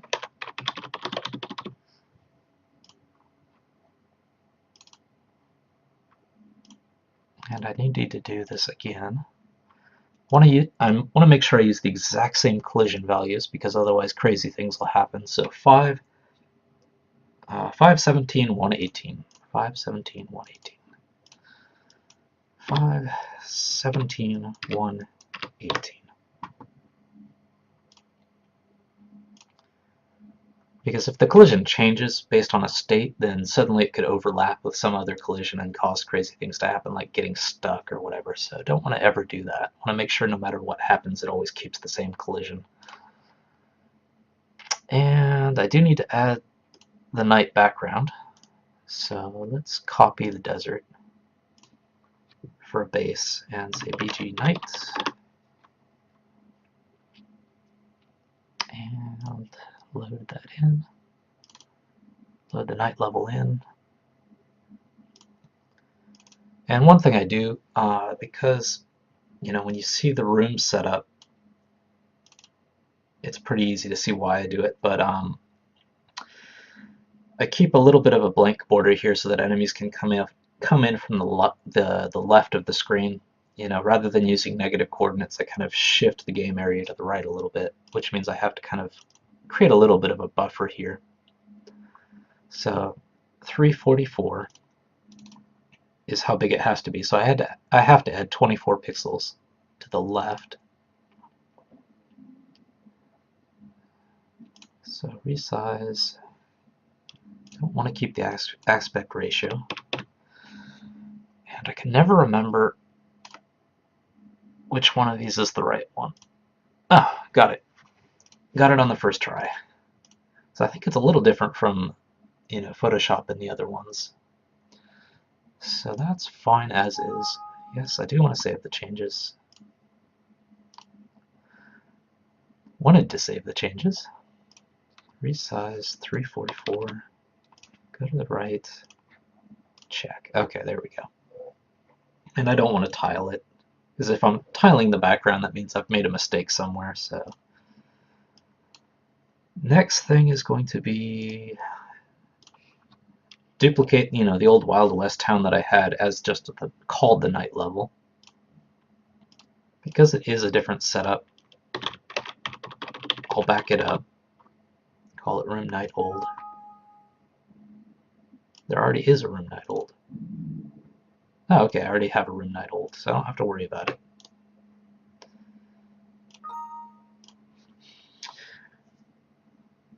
And let's see.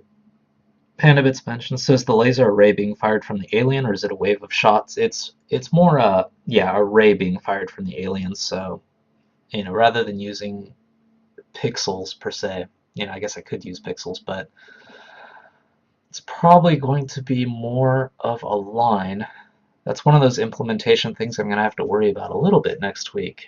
Whether I actually use, I assume GameMaker has them, but just like primitives like a line or something that fires out and then shifts around, stopping wherever there's collision.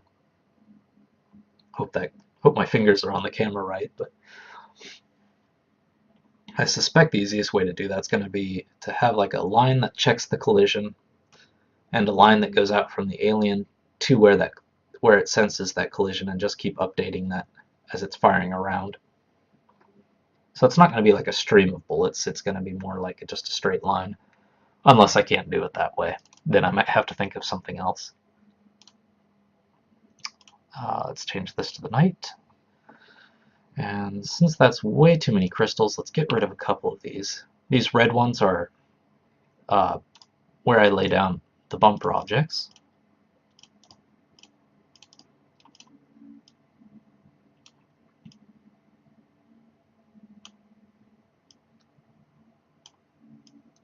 Let's spread them out a little bit.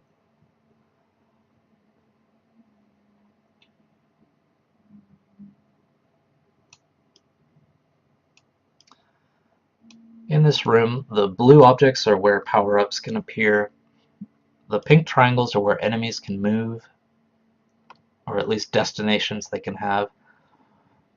The little like hat-wearing red cowboy things out here where enemies can spawn. You know, it's pretty abstract, but I kind of use the same system so that I can, you know, swap levels out pretty quickly rather than using specifics like dropping in crystal objects and stuff like that.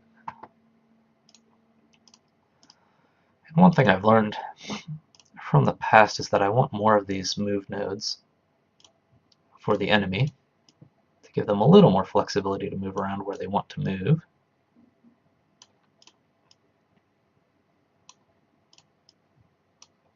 Oop. I think I just ended up squeezing that one.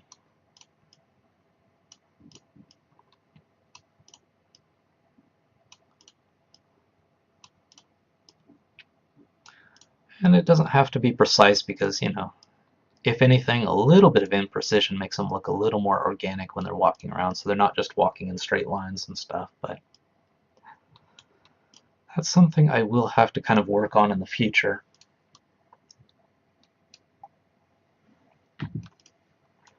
Making movement look more natural. One thing I'm especially noticing that's kind of bugging me is that, like, because of the way the pathing works, they kind of take non-45-degree angles to their target. So they keep switching their animation from like facing up to facing an angle, facing up to facing an angle. So they look kind of twitchy at the moment, all the enemies in the game. Oh, I don't need that one. So that's something I do need to address at some point once I figure out how to do that. Okay, so that's night.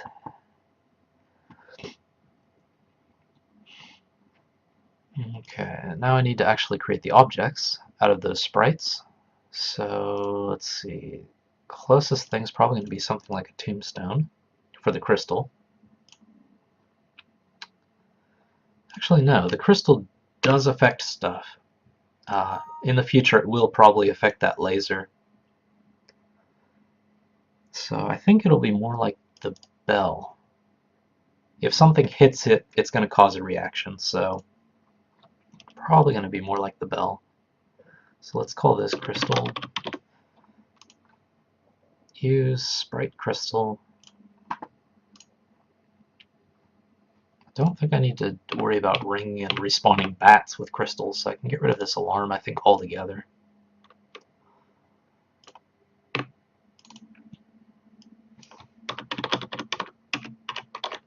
Might want to change the color of the crystal when it's being hit by a laser, so let's kind of keep that.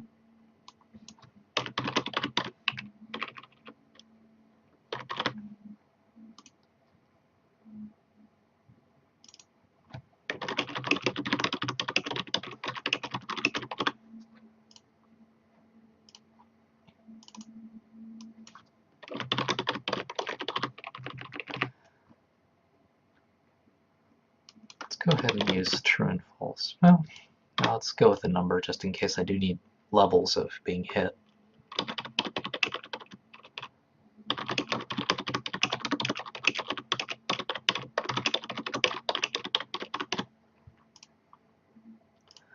And the crystal is not going to spawn bats, so I can get rid of that. Maybe in the future this stuff will come in handy, so I'll just comment it out for now.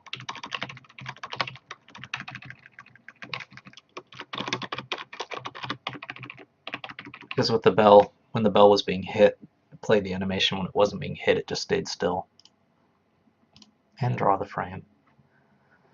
And it's a crystal and its parent's a bumper type, so that should be enough to get me crystals.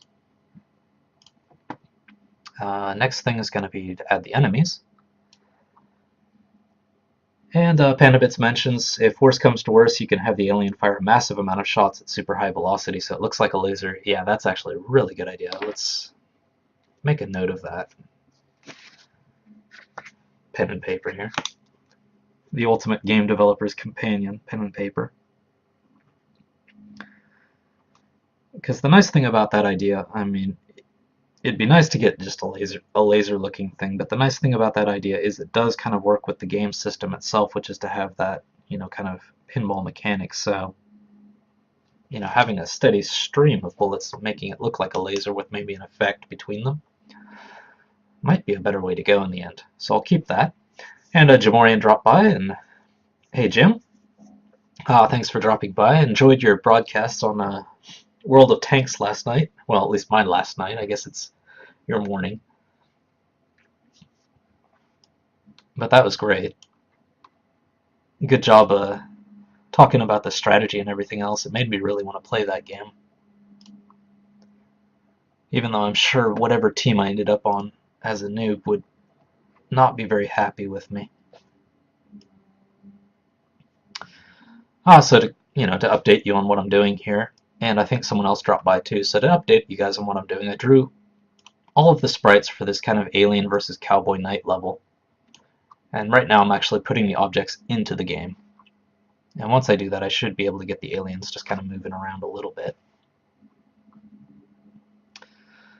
So I've got alien shielded. I need to create an alien object. So I need an enemy. Closest thing to an enemy, since the enemy does shoot, it's going to be a lot like a bad cowboy, I guess. It's going to be closer to a bad cowboy than a scorpion or a ghost, so let's duplicate the bad cowboy. And shielded by default. And for now, I'm going to keep all these pretty much the same. The only thing I have to worry about is all these sprites. I have to change all of these to alien shielded.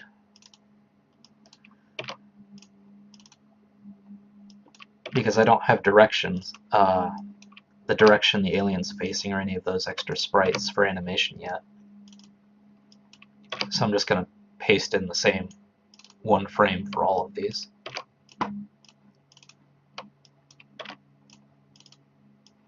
Just so it works.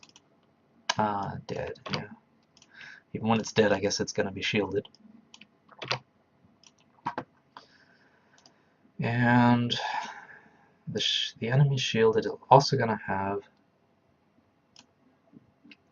let's see, unshielded version. So let's go with sprite normal and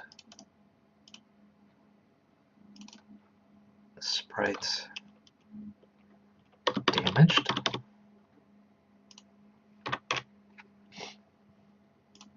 Okay, so sprite normal, sprite damaged. For now, are going to be the only two states that I'm really using. Everything else is pretty much the same. I do need to override this draw command for now, so let's copy all this stuff over. Since that part's gonna work a little bit different from the bad cowboy, so I need to make the alien version of that stuff.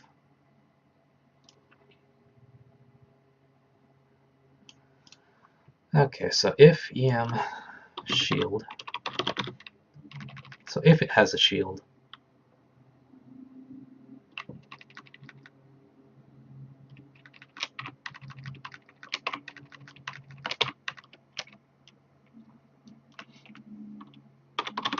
then just draw the normal version. Normal scale, that's fine. And else, it's not even going to be a dead state for it. I guess there will be in the future, so I'll just keep this for now.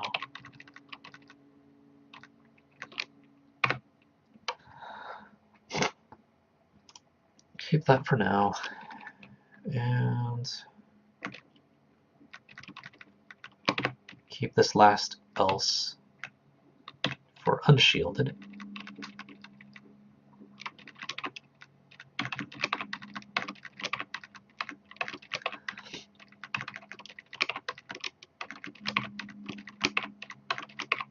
Keep forgetting to delete that break.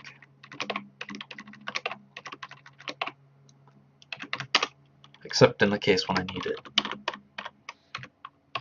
So if it's unshielded, I want to use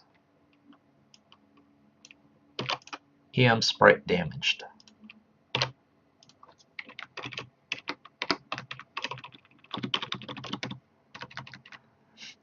And if the enemy isn't moving, then don't play that. Otherwise, play it at animation speed. There's no animation frames, so this code won't do anything, but it won't hurt either, so it should be fine. Do need it here as well.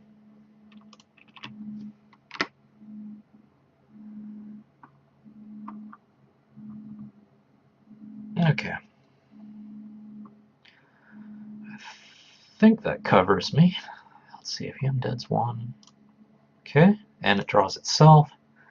If the debug switch is on, draw the pathing. That should be the exact same. Draw the shooting angle. That's going to be the exact same, so that's fine. The other thing I'm going to have to overwrite to make this thing work, I guess, is the bullet stuff. I guess it'd be okay for now to just have the aliens firing bullets. Let's work on the level itself, getting that working.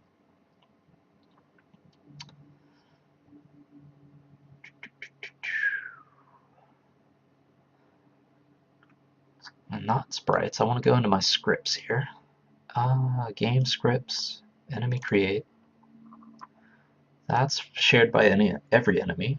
Enemy spawn. Okay.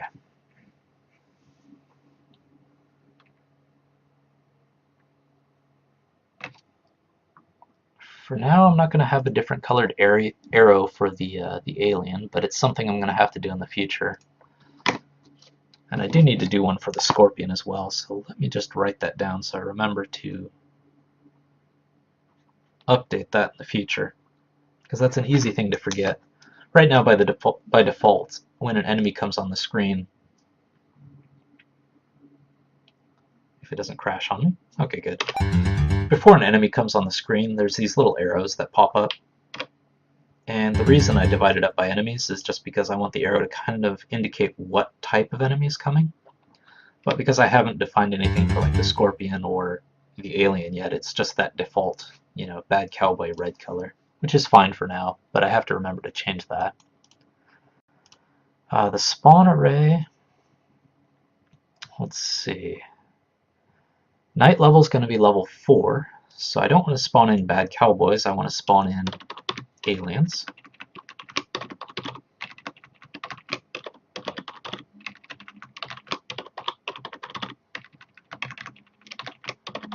Let's change these numbers up a little bit. 2, 5, that's actually pretty good. Since it is a new enemy type, it's probably a good idea to kind of spread these out a little bit, so the player doesn't get overwhelmed by them. So that's level 4. So I just have to remember it's level 4. Because in here as well, I don't want barrels, I want crystals to be those bumpers that spawn in.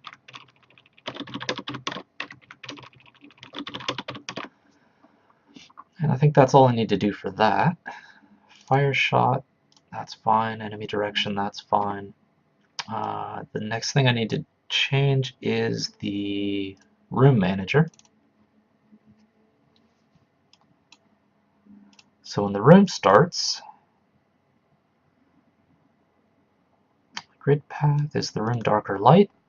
The night level is obviously nighttime, so it's dark, so I have to set this to true so that what this does is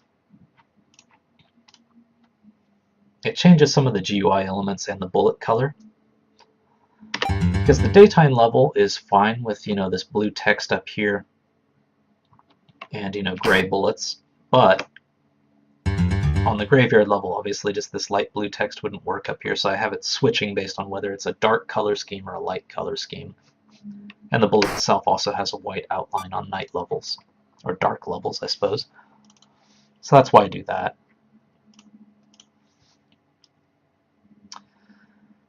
Anything else I need to change? Decide the UI color, yeah, that's fine. guess we can see what happens. Feels like I'm missing something though. I know I'm missing something. Globals. I'm missing something in my globals. Scribe settings.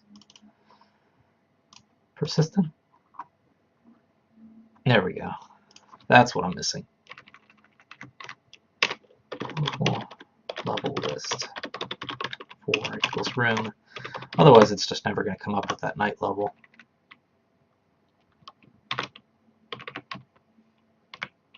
And I'll keep the same number of levels I have.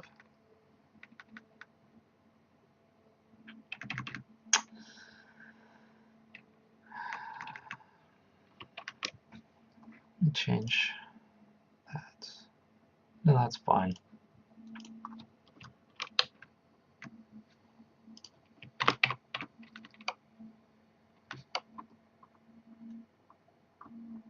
Okay, so this will cycle through the levels so that the night level comes after the desert level.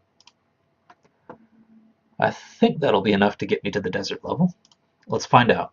Let's find out what happens. I mean the night level. I'm sure stuff will go wrong, but if I can actually get into the level, that's a good start. Alright, here goes. Well, it didn't crash. At the crystals, anyway. It did crash at this shield thing. Get EM shield. Oh, because I didn't add that variable. So I do need to add that. So that by default, it does have a shield. Also noticing that it's not going to this. RM night. Because I need to move it up here. That's probably why. Okay, let's try this again. Order is important in Game Maker, so that's probably what went wrong with that. No? It's definitely something different. I'm sure the alien's gonna fire a bullet at me. Yeah. Okay. Why is it using that? Room manager. There must be something going on in here. Cancel save by default. That's fine. Is the room light or dark? That's fine. It's just not using the right room. Do I have something in here maybe? Check my constants.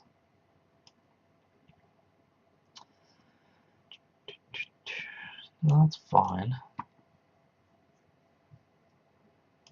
Menus fine. Utilities fine.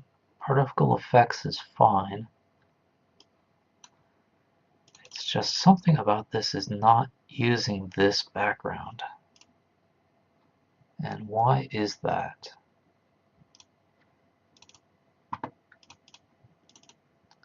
And it's not using the bumper layout either, so it's jumping to the wrong level. It's jumping to this one. It's jumping to RM Town 2. So that's a problem.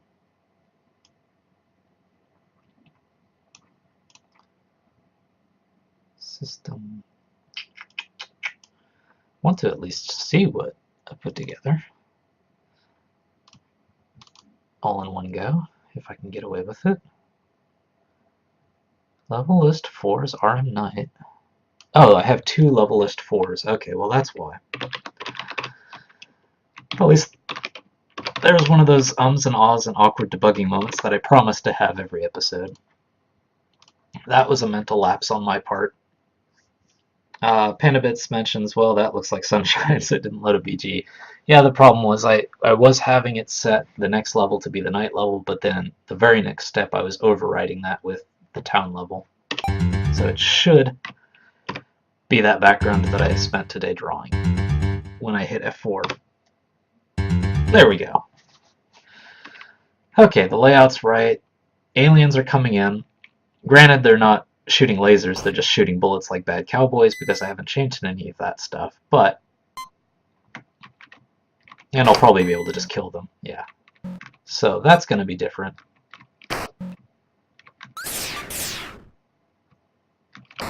Also, they're able to dodge, which is not going to be the case, which is why that bullet went through him that one time, because he's actually in the dodge state, even though you can't see it because there's no graphic for it. But it's a good start. And Pandabits mentions, how could it jump to that this level, basically? How is it? Well, let me turn the bullets off.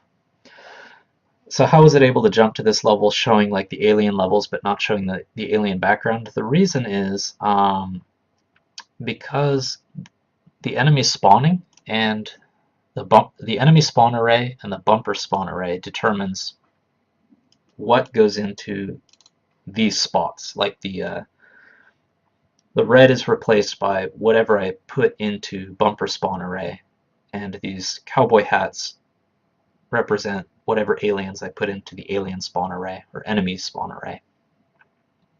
So even though the background was RM Town 2's background, it was properly, at least, changing these reds out with crystals and changing these enemies out with aliens. So even though the background was wrong, the level itself was the wrong level, but the stuff going into it was the right stuff. That's why that happens. Or that's why that happened, I should say, because of this stuff. So it was level 4, so it was putting aliens in. It was just the wrong room. So that is a good start. I am coming up on my 2-hour mark here, a little over it. So I am going to probably call it a day. Like I figured, getting the stuff in the game and at least moving was probably about as far as I was going to get today. Next week I will actually get gameplay tasks going. So let's jump over to Trello. Today, I made that background, that rough background of the night level, which is this. Just a generic UFO kind of in the background, dirt and stuff here. Just very rough graphic, just so I know what level it is. So that was that task. Made the alien sprite, with the help of Pandabits. Definitely had a lot of different alien designs, like the one I started out with was this. Tried this. Tried this as well, tried this as well. Kind of mushed them together and ended up with this, which is a cool little alien on a little hovercraft with a shield. So that was that task. And then the crystal bumper was just, to replace the barrels and make it feel more alien and have something that feels like it would interact with lasers. That was this kind of semi-transparent crystal. And those were the tasks for this episode, which is episode 20. Thank you guys. Jamorian has been around since like the first episode as well. And Pandabits has been around for the, 2 episodes ago. And I think Rooney Clip dropped by at the very beginning, disappeared. But thank you guys for sticking with me for so many episodes. Never thought I'd get this far. But things are kind of coming together, which is good. And I do want to plan out next episode, which will be next week, episode 21. And it's taking longer and longer to move over here from Trello, so maybe I should reorganize this to go the other way. By the time I get to like episode 100 or something, this is going to take forever, if I get that far. So next week, it's going to be all about the alien. The laser effect is kind of part of that. I don't imagine I would get to the crystal gameplay parameters, because the alien's probably going to take a lot of work to get working the way I expect it to. But I'll throw it into episode 21. If I get to it, I get to it. That'd be great, because then I would be able to finish, the rough gameplay for the night level in episode 21, and it'd be a nice chunk of an episode to actually have like a theme going for it, because then I can move on to some of the other stuff in the next episode after that. So this is what I will plan to do for episode 21, and if you guys are ever interested in seeing what I've got in the future and planned and stuff like that, if you want to see this list, you can just search for it. If you search for Trello.com, or just search for Trello and Project Spaghetti on Google, you'll be able to find it, because it is public. And I think that's going to wrap it up for this episode. Let me jump off the desktop. Thank you for joining me. Let's see, Panda Bits. Thanks for the stream and Jamorian, good show. Thank you guys. Do appreciate it, and thank you other guys who are out there just watching. Glad you stopped by. Time-wise, I do this every week. I live in Japan, so for me it's 8 to 10 a.m. We don't have daylight savings time, so it's always 8 to 10 a.m. on Saturday morning here in Japan. But because everyone's fallen back, my times are probably going to be a little bit off. You know what? I'm going to look it up so that I don't give you the wrong times. World clock. Thanks to the internet, I don't have to guess at things anymore. If you happen to live in Algiers, it's Saturday at 2 a.m. What's a good one to see if they have San Francisco? Okay. So if it's 5 p.m. in San Francisco when it's 10 a.m. here, that means, okay, I've got it. You'll be able to catch this Pacific Standard Time next Friday from 3 p.m. to 5 p.m. If you're Mountain Time, it'll be 4 to 6. If you're Central, it'll be 5 to 7. And if you're Eastern, it'll be 6 to 8. If you're in the UK, let me check London here. If it's 1 a.m. now. If you're in London, it's going to start 11 on Friday night and go until 1 a.m. on Saturday morning. And if you're in Australia, it should be anywhere from like 7 a.m. to 11 a.m. start time. And if you're in New Zealand, it's probably around 11 a.m. to 12 for a start time, depending on where you live in those territories. So, yeah, PandaBits also mentioned 3 to 5 p.m. Pacific. Yes, that is when I will be around next week, and I'll be doing the alien levels. Thank you for watching, and anything you can, do if you like the videos, definitely like them on YouTube. If you like following the stream, then definitely follow the Twitch channel. Drop me messages, on YouTube videos. You can leave comments. You can also follow on Twitter, Tengu. I usually announce when I'm coming on the shows, and I also have other articles and things that come up. That's probably the best way to figure out when I'm coming on and to keep track of what we're doing here. But following Twitch is fine. Follow Blue Tengu Studio over at youtube.com. That's another way to do it. All the information is down in the Twitch info down below, and if you're watching on YouTube, I think most of it's in the profile. But thank you guys for watching. Appreciate it. Thank you for the great hints on getting that alien to look like an alien. Definitely appreciate it. And I hope to see you guys next week, and I will see you next time.